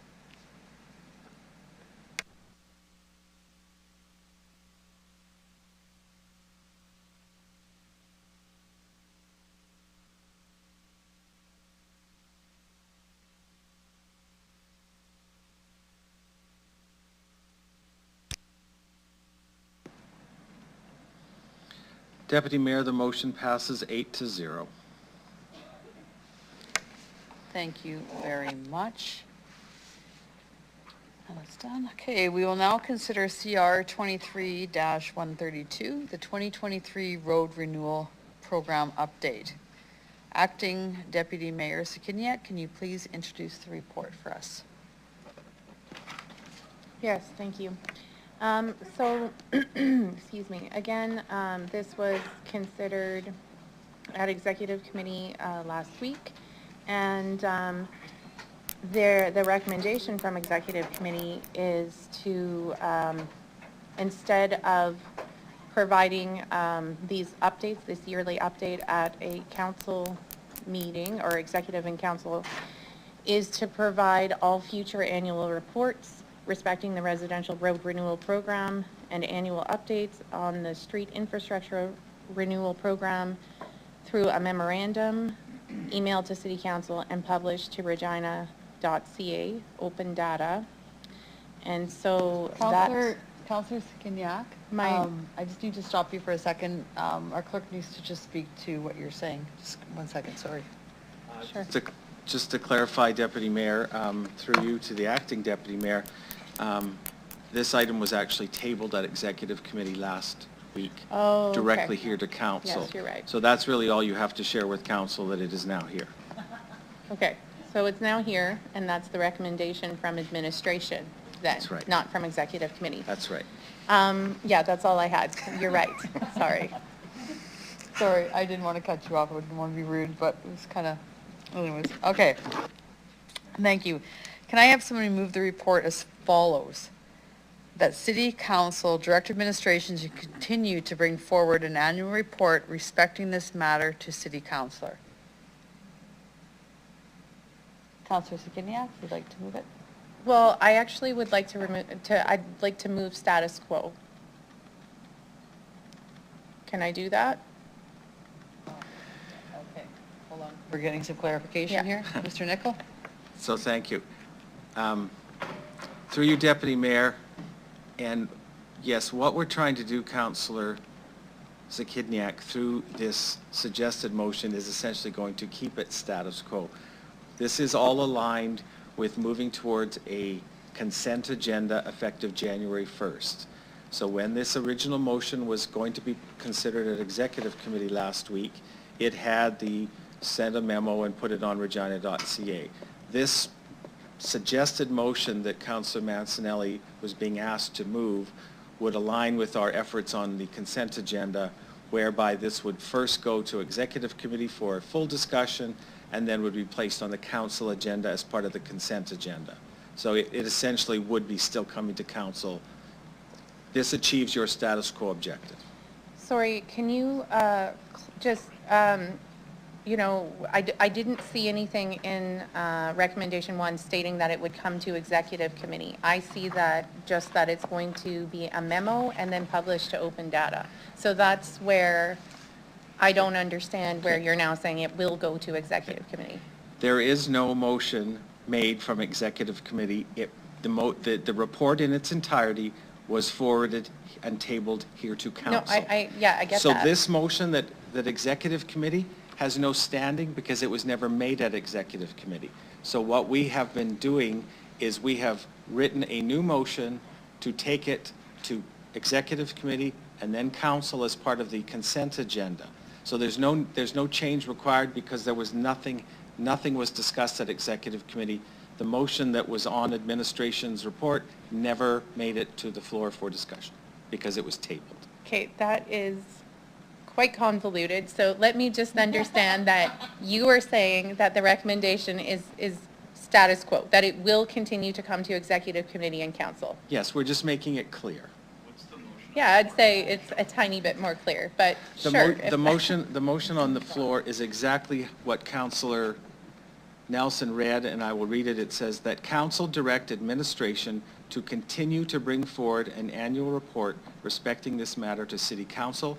That is in alignment with similar reports we've dealt with this fall to ensure that we have a functioning consent agenda come January 1st. Okay, that's lovely. So I can, either way, I'm still moving what I'd like to move, so that's perfect, and I do have some questions. So can I proceed with those? Okay. Okay.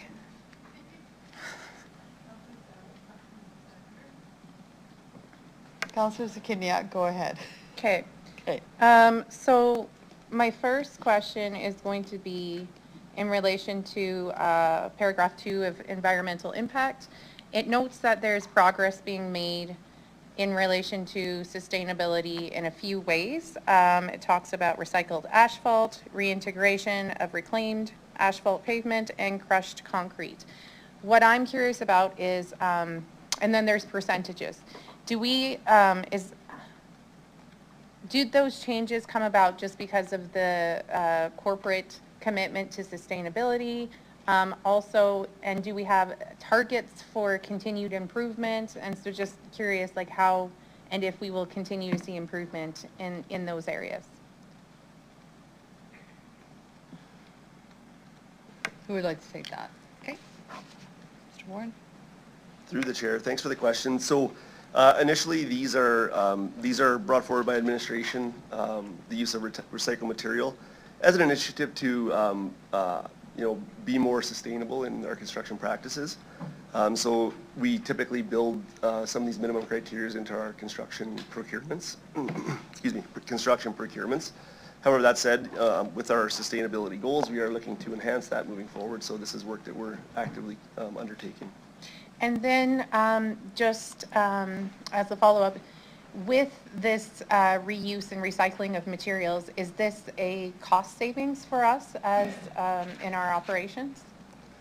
Through the chair, yes. So, and I don't have the information right in front of me. I could probably get that if I had a little bit more time. But so when we use recycled aggregates, it's a program that the city has where we collect asphalt and concrete from and stockpile at the landfill, and then we crush it to a certain specification, and then incorporating that into our construction material practices.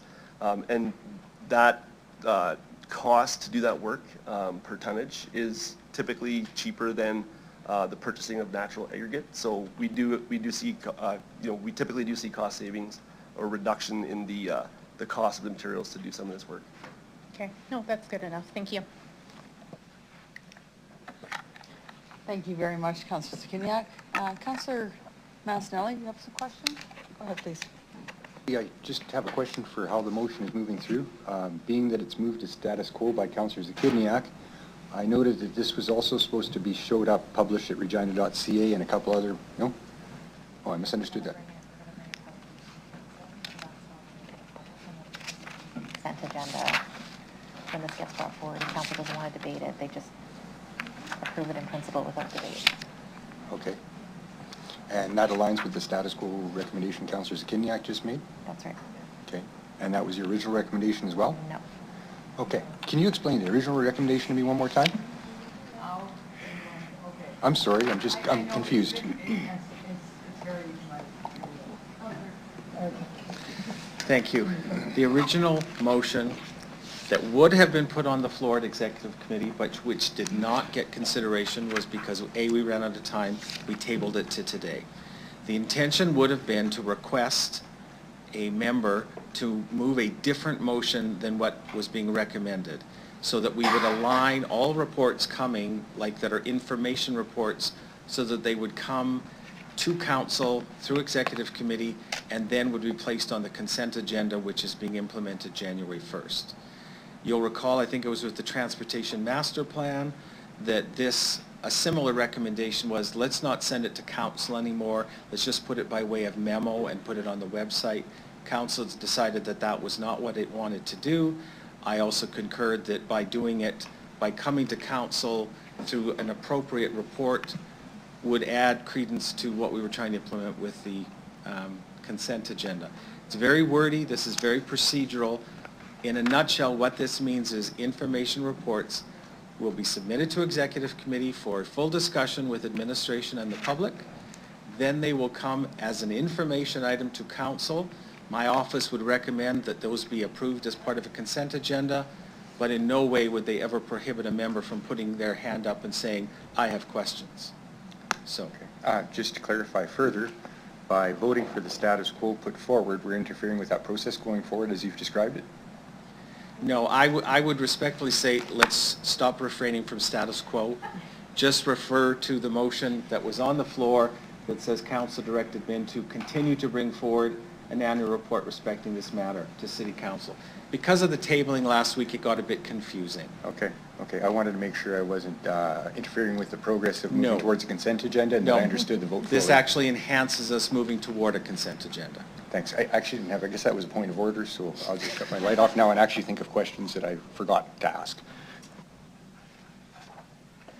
Well, so all this all stemmed from just tabling it?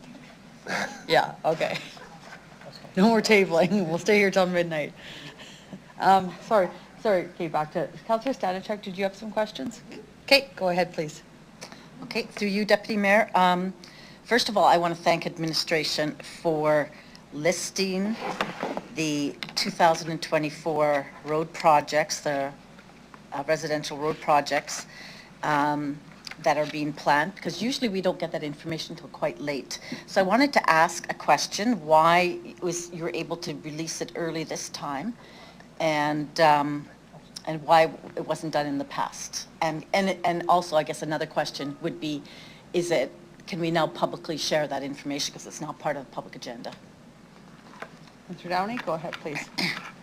Mr. Downey? Through you, Deputy Mayor, I'll start, and then if we want more details, I'll ask Mr. Warren to provide it. So what we've been doing across many different services is advancing our procurement. So we've sent procurements out, and we're getting those contracts out and awarded. And so that is the preliminary roads that will be done. It is all subject to budget and the budget decisions. And of course, there are other changes that could be made, but it is public documentation and information. If changes occur, we would have a reason of why it occurred, whether it's budget or other issues that have come up. So it's available for anyone. And so following up through that, through the chair, preliminary, so it's possible that more would be added, or just possible if the budget crunch, some might be taken away? Through you, Deputy Mayor, I'll get Mr. Warren to add about how they may change depending on what decisions council makes. Thank you, through the chair. So a budget is obviously probably one of the top considerations around the projects going forward or not. So that's one definitely key consideration. There's other considerations such as, unplanned projects that may come up, due to new developments or due to growth projects that, may impact whether we do a certain project depending on, when it comes to saturating an area of construction. So, so there's unplanned things that may come up that might take it, have us take a second look at whether we should proceed or not. But by and large, the projects that we listed here, we're pretty confident that they should move forward. We've done a lot of work with our internal groups to try to coordinate and plan our projects years ahead so that we can do a better job in terms of procuring well in advance of the season, so we can try to secure those contractors and best pricing well in advance, and really to share some of this information with the public, because we do recognize that when the residential road is being constructed or reconstructed or paved, there are personal impacts to each and every one of those residents. So we just want to do our due diligence and do our best to share some of that information, but also respecting that a lot could happen between now and May of next year, and that some of these locations may not make the list, but we would have solid rationale as to why that might occur. Okay, thank you.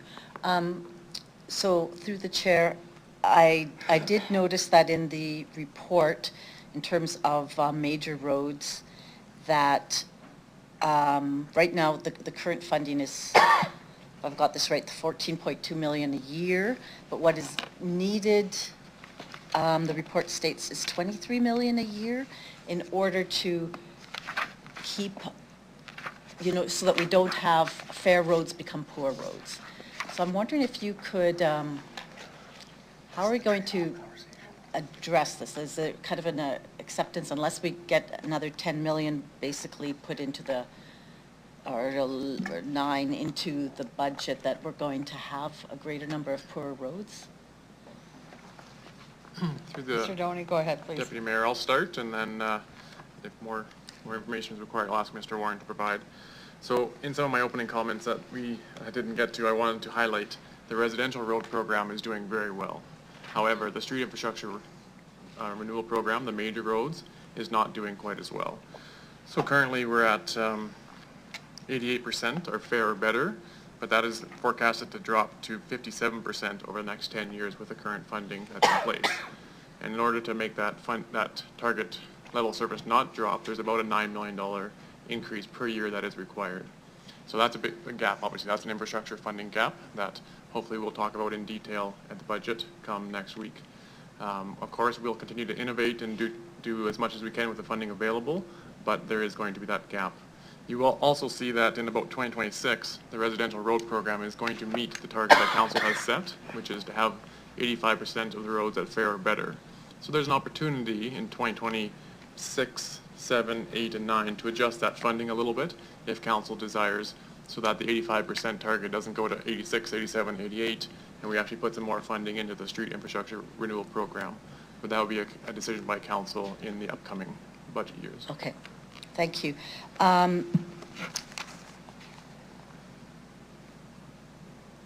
What other questions? So I guess the only other, Well, just because, I guess the other question through the chair is just that I noticed that, like, we've had an increased number of kilometers. You showed from 2014 to 2023. So we have more roads. So it's an increase of 117 kilometers of residential roads. So how much of the improvement, there has been some improvement in the roads, how much of it is just because we've got a lot of new roads, and how much of it is because of the work that we've been doing, or is that too difficult to determine? Does that make sense? Does my question make sense? Because we have more roads that would be brand new, and so of course we're going to have more roads that are in good condition overall. But I know that we are tackling the poor roads as well. Through the chair, I'll just direct everyone to the two charts on page 6 of 11. That gives a bit of a breakdown of the poor roads, the fair, the good, and the excellent, which is what I think Councillor Stadenchuk is looking at. So we are making improvements in our poor roads and our fair roads, but yes, the overall network is growing. So I'll ask Mr. Warren if he can provide any more detail of how if we can quantify how good we're doing. We look at the network as a whole for residential road network, so when we're modeling, we look at the expanded network and we're targeting that 85% fair or better. I guess what we can say very clearly is that if we weren't making the investment, that level of service would be drastically lower. Okay. I'll ask Mr. Warren if he has any more details that he can share. Thank you, Mr. Doty. Through the chair, so absolutely, you can see over the last 9 or 10 years, we've seen a growth in the residential road network. However, we've seen where we continue to reduce the amount of poor roads. So as the councillor mentioned, as we develop and build new roads, they come online in excellent condition, but they deteriorate over time. So as we grow, we need to look at our maintenance and capital budgets and ensure that we are applying the right treatment at the right time and maintaining those. So absolutely, the funding only goes so far. The funding allotments that we have every year. So as we grow, we need to prioritize and direct funding to these new roads over time as well. So that definitely feeds into the part of the modeling and the condition assessments. Okay, and I guess my last question through the chair is the map that shows the roads. It's appendix. I can't see what appendix it is. That shows the color-coded map of the city and the condition of the roads. I really, really like this, and it's really good to visually see where the road, what the condition of the roads are in the city. But is it possible to also get it broken down, like the data by ward, which used to be provided to us? Because I think it just would be helpful, because I would like to see, because I believe that there's been an improvement in the number of poor roads in Ward 1, but I would just like to be able to see that data. Through you, Deputy Mayor, just ask Mr. Warren to provide some details on that. Thank you, through the chair. So, so we wanted to, include the map. It goes to show the efforts, that administration goes through to collect data on the condition of the roads, and really using that data as well as other factors like underground, infrastructure to prioritize, where we do the work and where we direct our investments. To the question about the ward breakdown, so that is one piece of data that I believe we are still collecting that we just had not included in this report. So I think I would ask Mr. Brown if that's something that we can, if council wishes, we could probably either forward that information.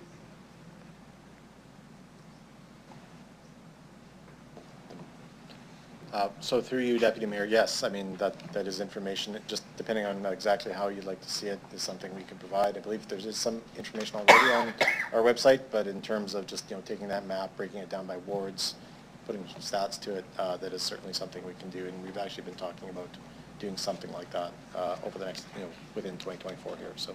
Okay. No, that would be wonderful. It would be really great to have. Thank you very much. Thank you very much. I see no further questions. I just have maybe one. Do we still have time to come to you, say if there's a road in our ward that we really think that needs to be done, is there still time to come to you to say, question it and make a change? You, Deputy Mayor, we're always looking for feedback, but we do condition assessments, and so what would be interesting is to share with you the condition of it based on what Yeah. we see, and if that matches what you're seeing. So definitely send us the information, and we can double check that. So we can send you the information, but then you can also send me back the information that says, we've done a condition assessment on this, it doesn't meet it, and this is why the people that live on that one street, 10 of them are yelling at me. And I can say why they don't. Okay, that's all I need. The map, I think, is absolutely vital. It's something I've emailed out to the people in my ward, show them so that they can see, and then they have the reasoning behind why the roads are getting picked, that they are getting picked. So instead of some council lives on that road, which we always get all the time, but thank you very much. This was, being a new councillor, we struggle with the roads all the time. I hear that all the time, and from seeing this, I really appreciate the breakdown, the reasoning behind it, and it was very clear. I want to thank you guys very much for all the work. I can't imagine this was not seriously time consuming, so thank you very much for that. Okay. Councillor Zakiniak, would you like to close? I think you did. Oh, Councillor, sorry, Councillor Zakiniak. I don't know. I was looking at Councillor Stadenchuk. I thought she did. No, I'm good, thank you. Okay, thank you. Madam Clerk, can you please call the vote? I don't know. Yeah. I got the bookcases.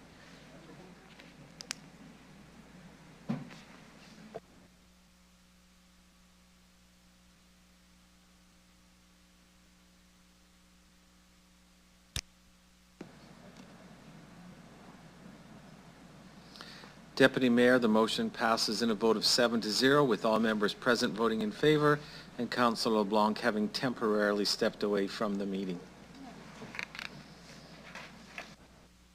Thank you very much. We'll now move on to CR 23-133, the renaming of Regent Park. Councillor Pandura, can you please introduce the report for us? Thank you, Deputy Mayor. I bring report CR 23-133, Regent Park 3 park naming. Planning Commission recommends the City Council designate the name Mamo Wei Tam Moen,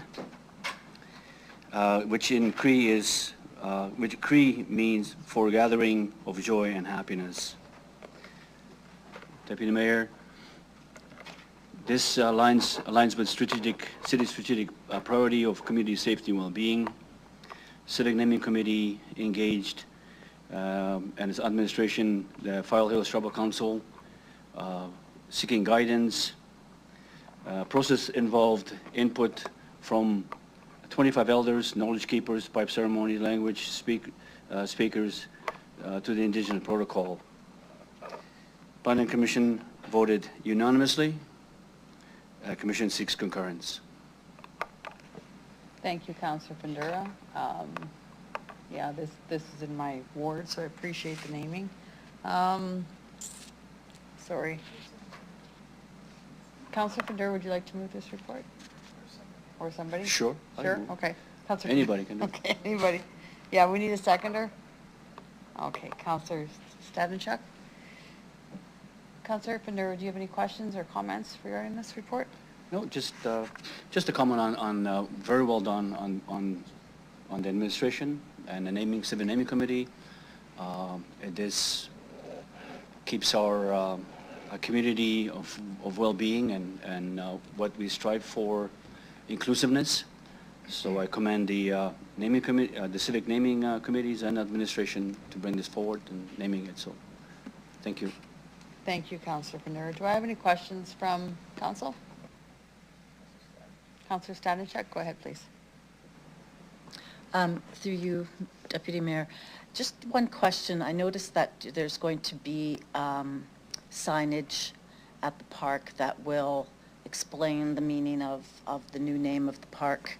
Has there been, do we ever do anything like with a QR code that would give people the ability to get more information? Because I'm not sure how much information you can provide on signage, but a QR code that would then link people to more information and maybe even help them with the pronunciation, which I think might be difficult, but once you get used to it.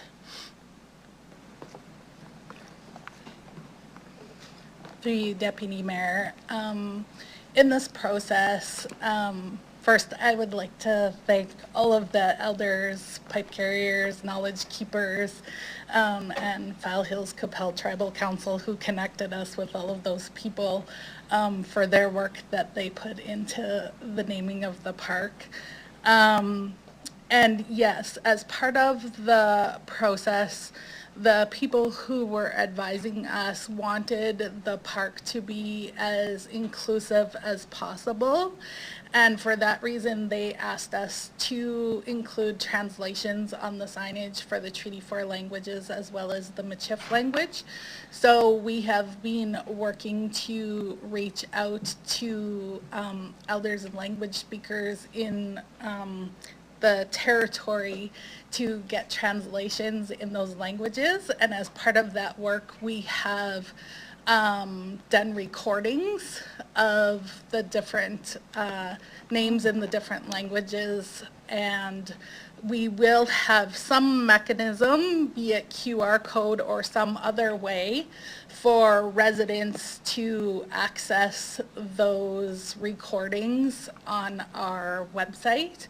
And we will also have phonetic spelling of those names as well to help people.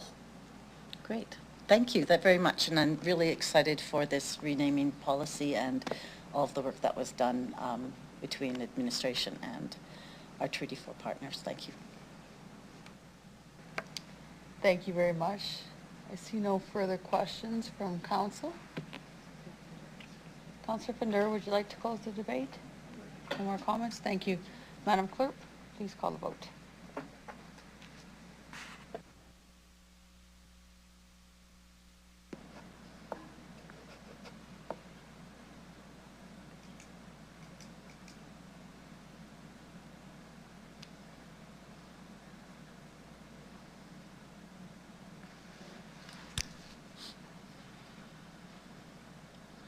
Deputy Mayor, the motion passes 7-0 with all members voting in favor.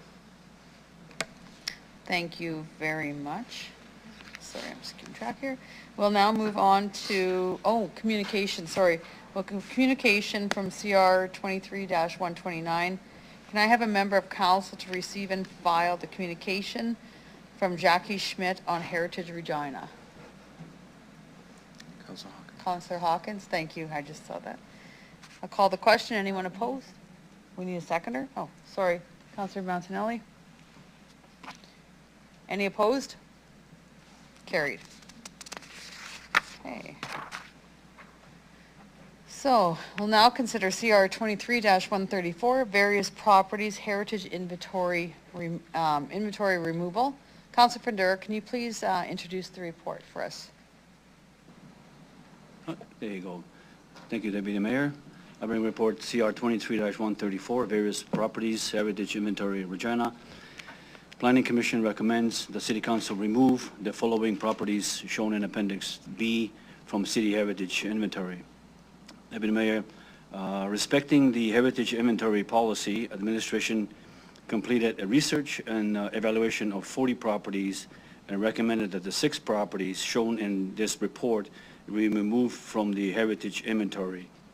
Recommended properties lost their original historic elements through alterations and modifications or deterioration over time. So Planning Commission voted unanimously. Commission seeks concurrence. Thank you.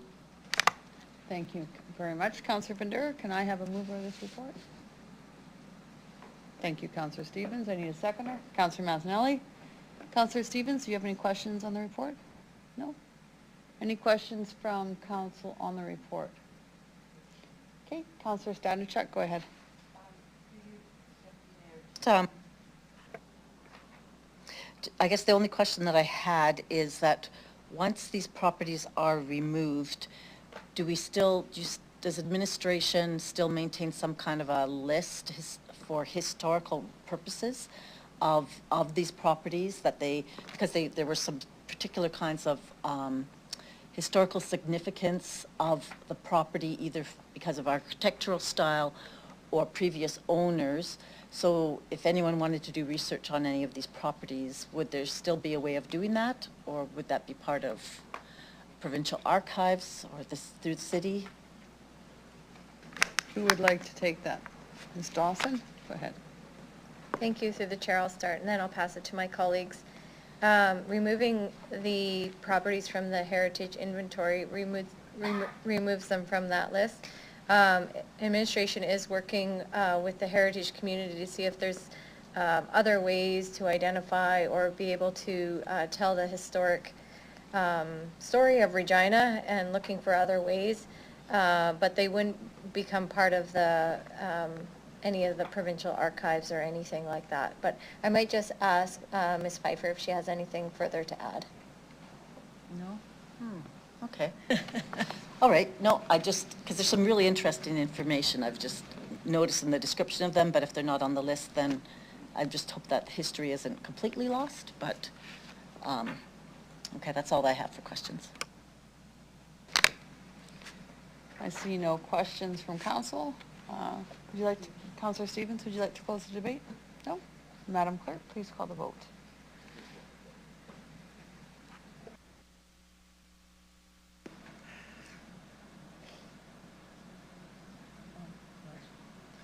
This heritage stuff is like, it's smooth. Deputy Mayor, the motion passes 7-0 with all members voting in favor. Thank you very much. We'll now move on to, or we'll now consider item IR 23-4, 2023 Q3 forecast report. Can I have somebody move the report? Councillor Mancinelli, I need a seconder. Councillor Stanichuk. I know. Any questions from council regarding this report? Okay. I see none. Oh, we have one. Sorry, Councillor Stevens. Go ahead. Great, thank you. Just maybe high level, if administration could explain the implications of this anticipated year-end deficit and then what it means or did mean when they were crafting the budget for 2024. Who from administration would like to take that one? Mr. Lacey, go ahead. To you, Deputy Mayor.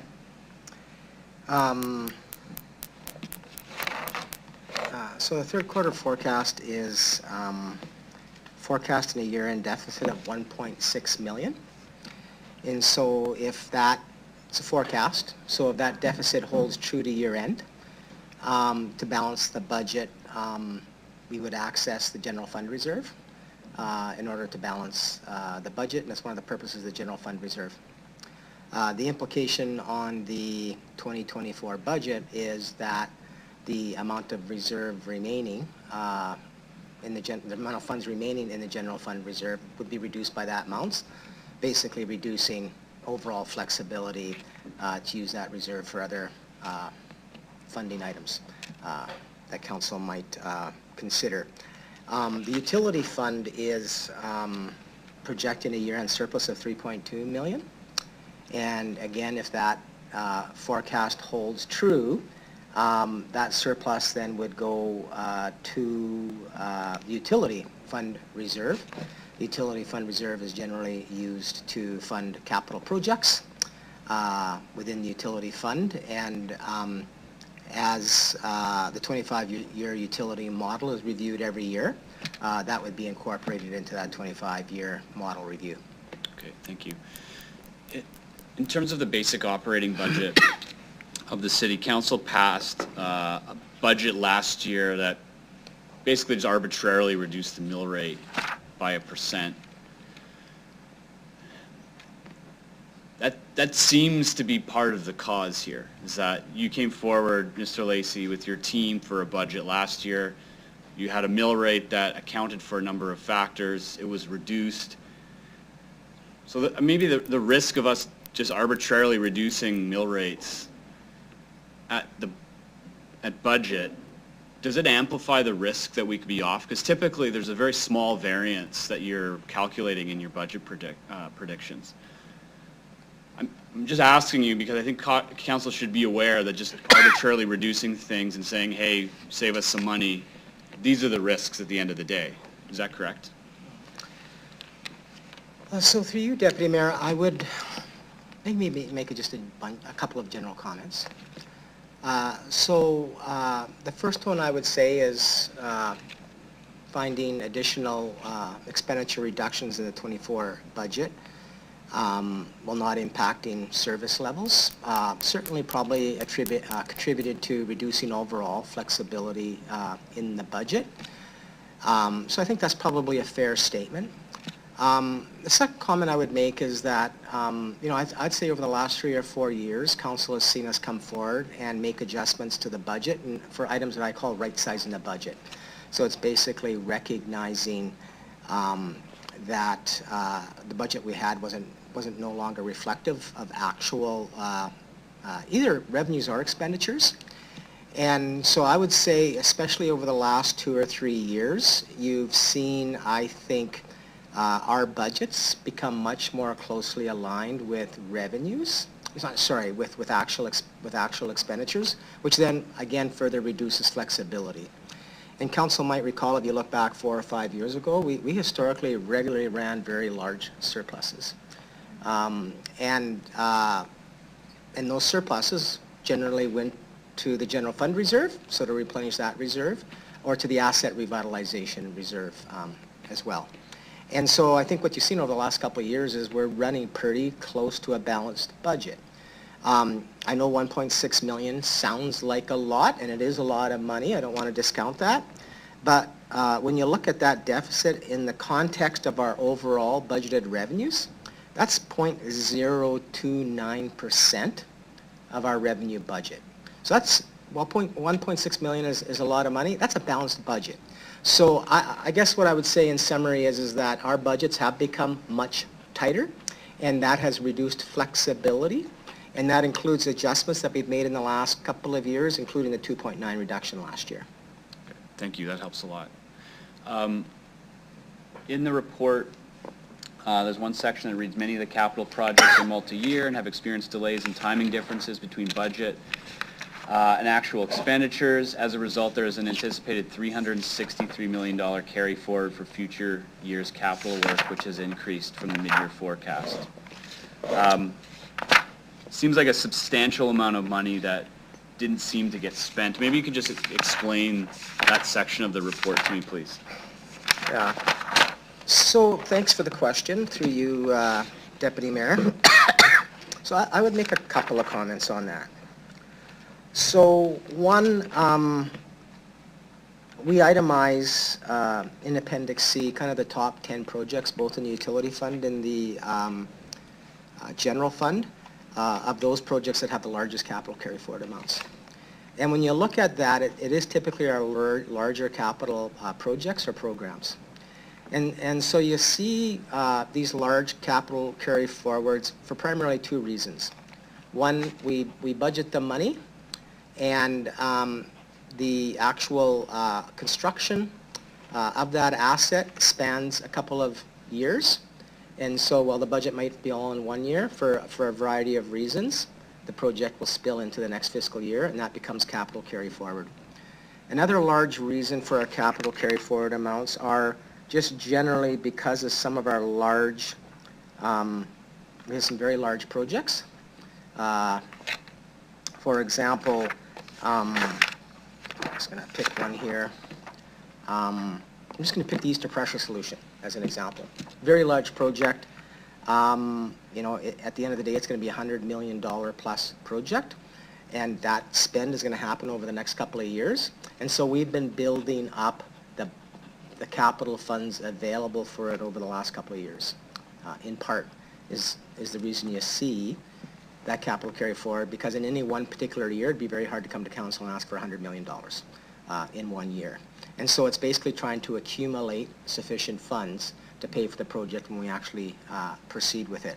Having said all of that, I do think there is opportunity for us to continue to tighten our oversight of capital projects. And I think there are opportunities to reduce that overall capital carry forward amount as we move forward. You're right, it is a large amount. I would attribute most of it to the reasons that I've articulated, which I think are appropriate reasons to have capital carry forward. But that does not discount that I think there's an opportunity here to look at ways in which we can better align our capital funding needs with actual capital expenditures. Okay, thank you. Final question, just maybe tying back to the first question I had asked, maybe more of a philosophical one in terms of how you budget.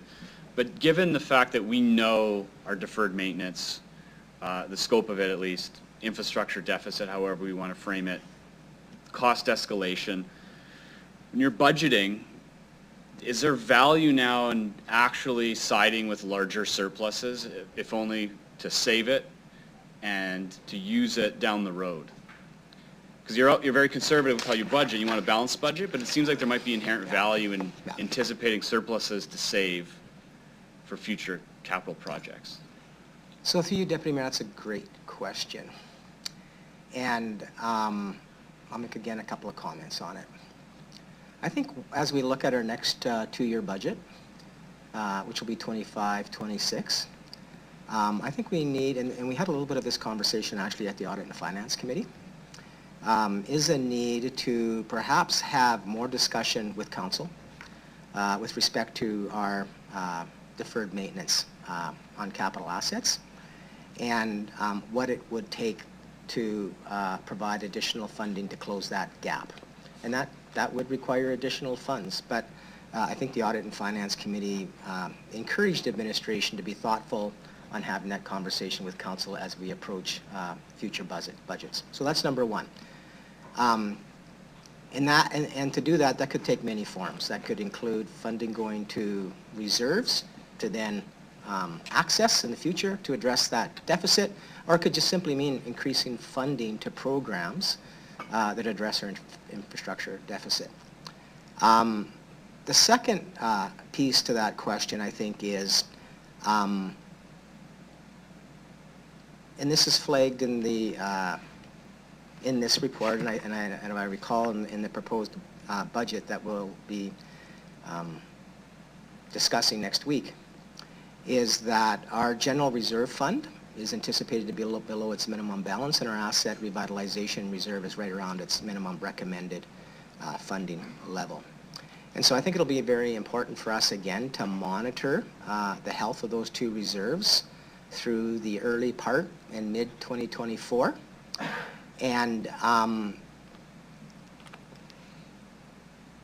if once again in 2024 it looks like we're going to have a very close to a balanced budget, which you would anticipate, we may need to consider, as some jurisdictions do, putting funding from their budget specifically towards their reserves to rebuild back the health of those reserves. And I think that as well will be an important conversation for the next two-year budget cycle that will be upcoming in 2024. Okay. Very helpful. Thank you. Thank you, Councillor Stevens. Councillor Hawkins, go ahead, please. Deputy Mayor, you indicate that there is a $1.6 million deficit. You indicate that deficits are partly offset by salary lag and increased investment revenues. I'm wondering, can you tell me exactly what salary lag is, how many unfilled FTEs there are at the moment, how long you expect them to be unfilled, what the plans are to not fill them because of the deficit? Can you just explain a bit the salary lag?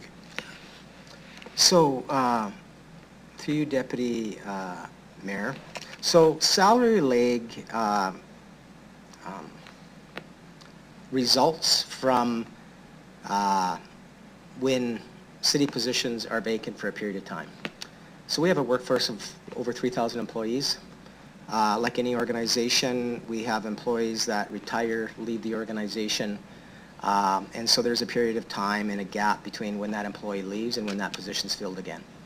And that can vary from a couple of months to longer periods of time.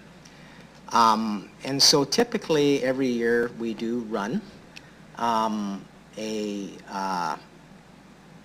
favorable variance in our salaries called salary lag because of that timing gap between when a position is vacant and when it gets filled. That historically has been one of the areas that provides administration flexibility in the overall budget to manage the variables that happen throughout the year. I don't think we have here today specifics on how many current vacancies that we have. I think that is certainly something that I could share with council, is that we've had conversations at the executive leadership table about vacancies and the length of vacancies and the importance of monitoring that and ensuring that we're staffing positions in an appropriate time period. Can you give me an undertaking to advise how many current FTEs we have that are vacant, how long they've been vacant, and what the monetization of those vacancies would be? I'm interested in that because I'm interested in knowing what the contribution is to the deficit, to reducing the deficit is as a result of having salary lag. So certainly through you, Deputy Mayor, we can provide that information to council by memo. Thank you very much. The second question I have relates to your negotiation with Sask Power as a result of the overpayment in the municipal surcharge funding that the city receives from Sask Power. You mentioned to council at an earlier meeting that you thought there might be some negotiating room on this. What's happened with respect to all of that? So through you, Deputy Mayor, I've been quite pleased with the progress that we've made on those discussions, and they've gotten to a point where we felt comfortable basically booking a number in our forecast. However, we've not finalized an agreement with Sask Power, and so I would be happy to share the details, but if there's a desire to do so, I would ask that we do that in camera. I understand that. Let me ask another question, a little related to this. Suppose Sask Power gets away with not paying the carbon tax that the federal government would like to collect. City any claim on that not paid carbon tax? I don't want to say anything about the merits or non-merits of not paying carbon tax, but in the event they do get away with it, do we have any claim on it? Through you, Deputy Chair, I have not given that any consideration, Okay. so I'd be hesitant to provide a response. That's fair enough, especially given that the question may be based in an illegality. Thank you. But it would have been really fun to get his thoughts. Councillor Sikiniak, you're up next, go ahead. My mic's not, okay. So I'll start with a follow-up question to Councillor Hawkins' question. So without us going in camera, when will we get an update in relation to the negotiations with Sask Power? Like, when would that come to council and how, through the chair? So through you, Deputy Mayor, I'd be hopeful that we have something finalized by year end, such that it's reflected in our statements. And that would probably be the appropriate time to speak to that item. And so would we get then some sort of memo, since we don't have any meetings after? Yeah, so through you, Deputy Mayor, I could certainly commit to providing that information by memo. And so is there then the possibility of a positive impact for the forecast, the financial forecast, because that number is uncertain, it's possible that it will not be as high as currently forecasted? So through you, Deputy Mayor, I have a great deal of comfort of what we have recorded in the forecast. Okay. And so I'm not expecting there to be any change by year end, but until we have an agreement signed, an understanding signed with Sask Power. At this point in time, I'm not willing to disclose that. Yep. Okay, and then my next question is in relation to there seemed to be some kind of misunderstanding about the province's contribution to the municipal revenue sharing grant funding. And so, I mean, we can probably get into in depth about that budget next week, but can you just help me understand why it was administration's understanding that we would be getting a certain amount, and there is a capital funding shortfall of 4.065 million related to the amount we were expecting? Like, what happened there? So, through you, Deputy Mayor, I don't think I can characterize it any better than I think there were some miscommunication issues on this particular piece. I think we were hearing a message one way, and it was interpreted a different way on the province's side. I think there's been some lessons that we've certainly learned here, and how we can ensure there's greater clarity in those understandings. And I don't really have much more to share than that. Well, the second piece is that, you know, the shortfall is recommended to be funded through the general fund reserve. So what I anticipate is that we can get in detail about that next week at budget deliberations. So through you, Deputy Mayor, I think that is the appropriate place to have those conversations. There is a recommendation in the 2024 budget to further draw on the general fund reserve, which will bring it down further, and I think that that is a good topic of conversation next week. Sounds good. I'll look forward to it. Thank you. That's all I have. Thank you, Councillor Zakuniak. Councillor Stanachek, go ahead, please. Through you, Deputy Mayor, the last question from Councillor Zakuniak was my question as well, but I want to follow up on it. We earlier today approved the criteria, ensured that we had the criteria to qualify for the municipal revenue sharing. Would you be able to provide a little more information in terms of what normally is considered in that grant, like what that grant, because my understanding is it's like we would give money to community organizations, whatever, it's a grant amount. And so I did assume as well that that we had newfound money when we were discussing the additional 9.465 million that was supposed to go towards the transit and housing projects. So will we get because I'm not sure if it'll be at budget or at a different point, because I would like to understand a little more of that funding. So through you, Deputy Mayor, I'll maybe provide some more clarity. So the Municipal Revenue Sharing Program is a program where we receive a percentage of PST collected by the province in the previous year. And for 2023, we saw a significant increase in the overall amount of grant funding that we received through the Municipal Revenue Sharing Grant, largely because the province saw a rebound in the economy as we came out of COVID, and so people were spending more, there was more PST being collected, and therefore our percentage share increased. And so there was an overall increase in 2023 to the Municipal Revenue Sharing Grant.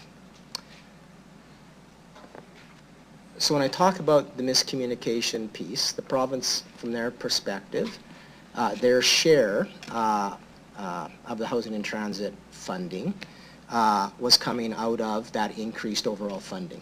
So we did receive increased funding. Yes. I think as we did our budget process, the Municipal Revenue Sharing Grant typically is an unconditional grant, so it comes in with no conditions attached to it. And so I guess the best way I can describe it is that from the province's perspective and looking back at the communications, I certainly understand that additional funding was provided, greater than what was provided in 2022 to fund their portion of that piece.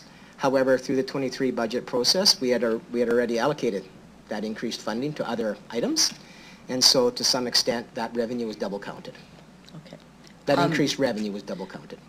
And through the Deputy Mayor, is the increased funding in the PST, the MRS that we received, is it 4.733 million, or is it more than that, or was it less than that? No, my recollection is the overall increase in municipal revenue share grant funding in 2023 was greater than that Greater amount. than that. Okay, thank you. Thank you very much. Councillor Stanachuk? No further questions. Councillor Mancinelli, would you like to close out the debate?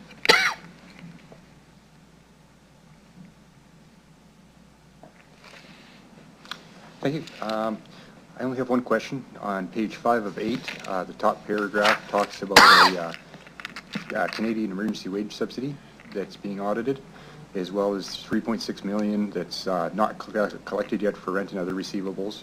The bottom sentence states that you don't really expect any trouble with these two things, so you're not really making provisions. Am I reading that right? Those two are grouped together because I think they're in good order and probably going to pass through without problem? So through you, Deputy Mayor, what we intend by that statement is we think those are two material items that potentially could impact the outcome of the financial results materially if something should happen other than what we're currently projecting here. So it's important to flag that with council. Okay. But currently, I mean, yes, CRA is auditing that grant, but we have no indication that the outcome won't be positive, and so there would be no reason to make an adjustment at this point in time. And conversations are ongoing with the riders with respect to that receivable, and we remain hopeful and optimistic that we're going to get appropriate resolution to that matter. And so at this point in time, we don't think it's necessary to book anything as far as that receivable not being collected. But again, they're material in nature, and so it's important for us to provide that disclosure to council. Yeah, I appreciate it, and also I kind of take a little bit of optimism out of your words and risk assessment, so it makes me happy. Thank you. And 0.39% off budget, I think, for the times we're in with all the inflation and everything else going on. I think that's a job well done, so thank you. Thank you, Councilor Mancinelli. There's no further questions from council. I'd just like to thank you for this report. It was great. Another hard work being done, so looking forward to budget next week. Madam Clerk, call the vote, please.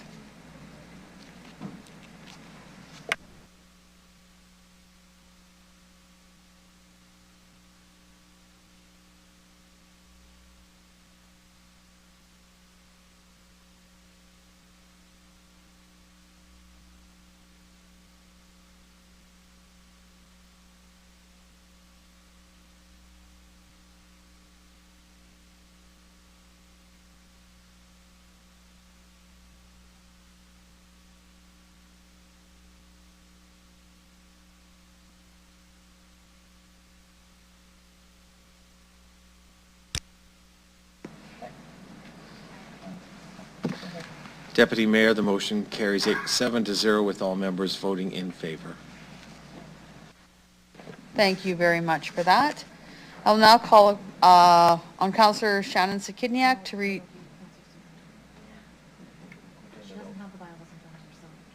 Oh, I thought we were at notice of motion. We have the notice. Oh, I was right. Never happens, but I'll take that. Okay. We'll now call on Councillor Shannon Sakidniak to read the notice of motion MN 23-10, Backyard Hens Pilot Project. Just the therefore result. Thanks. Okay, so therefore be it resolved that the City of Regina work with interested stakeholders to draft a bylaw permitting a 2-year backyard hen pilot project commencing summer 2024, in which at least 3 and no more than 6 hens, no roosters, will be permitted at 20 locations across the city, prioritizing distribution of 2 per ward. Residents involved in the pilot will incur all expenses for keeping hens. And 2, that upon completion of the 2-year pilot project, the city administration will conduct an evaluation of the pilot and bring a report to council with recommendations. Thank you, Councillor Sakidniak. All questions and discussions will be held for the January 31st 2024 City Council meeting. Now we'll go to bylaws. Councillor Stevens, can I have you introduce them, please? These things in here, most of them deal with the revitalization incentive policy tax exemption, Regina Animal Amendment Bylaw, waste management, and licensing. So I move, seconded by Councillor Mancinelli, that bylaws number 2023-77, 78, 86, 90, 91, 93, 94, 95, 99, 100, and 101 be introduced and read a first time.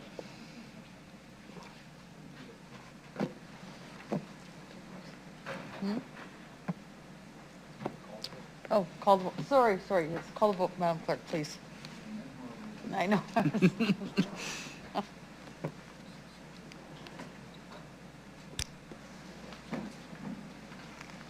Deputy Mayor, first reading passes 7-0. Thank you very much. Councillor Stevens, can I have you read this second time? I move, seconded by Councillor Stadnichuk, that bylaws number 2023-77, 78, 86, 90, 91, 93, 94, 95, 99, 100, and 101 be read a second time. Any questions? Any questions? Madam Clerk, please call the vote. Thank you. I'll be quicker. Thank you. Sorry. Go ahead. Just a question about 2023-100. It was missed. This is the waste management, no, I can't see it. The waste management bylaw. I just would like to ask if the clerk could explain why there wasn't a public hearing, wasn't public notice for a public hearing on this particular one? Just because I was asked that question and I would just like it to be stated publicly. It was my understanding from the notes I'd received that it did not require a public hearing. Public hearings are established through legislation. So if it isn't required, sometimes there'll still be public notice, but the public hearing section of having it form part of the meeting here was not required. Okay, thank you.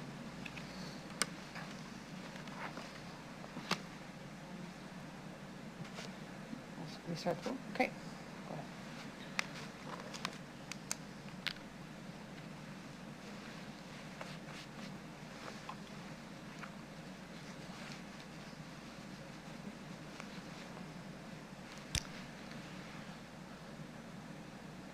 Deputy Mayor, second reading passes 7-0.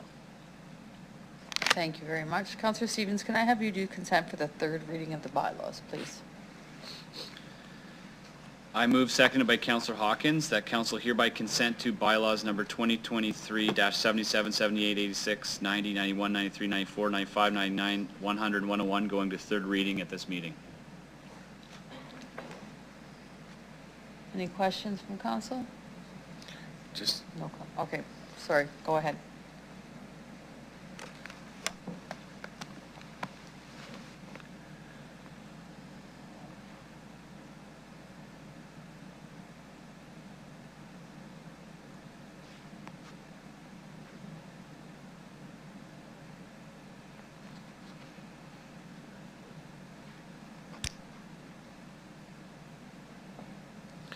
Deputy Mayor, the required unanimous consent to proceed to third reading has been achieved with all 7 members voting in favor. Thank you very much. Councillor Stevens, can you please go to the final reading of the bylaws? I move, seconded by Councillor Zakidniak, that bylaws number 2023-77, 78, 86, 90, 91, 93, 94, 95, 99, 100, 101 be read a third time. Thank you very much. Madam Clerk, can you call the vote, please?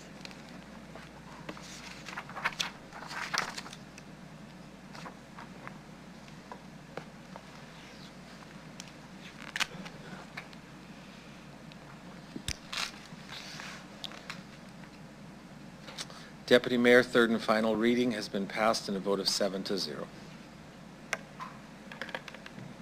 4:15. We don't need our break. Calling for adjournment.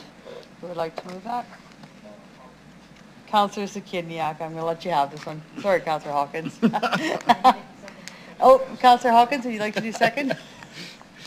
Before we call for No, adjournment. he's not. Okay, Councillor Pandura, you get second. What about my free supper? Thank you very much. We're done. We're carried, we're done, and it's not even 4:15.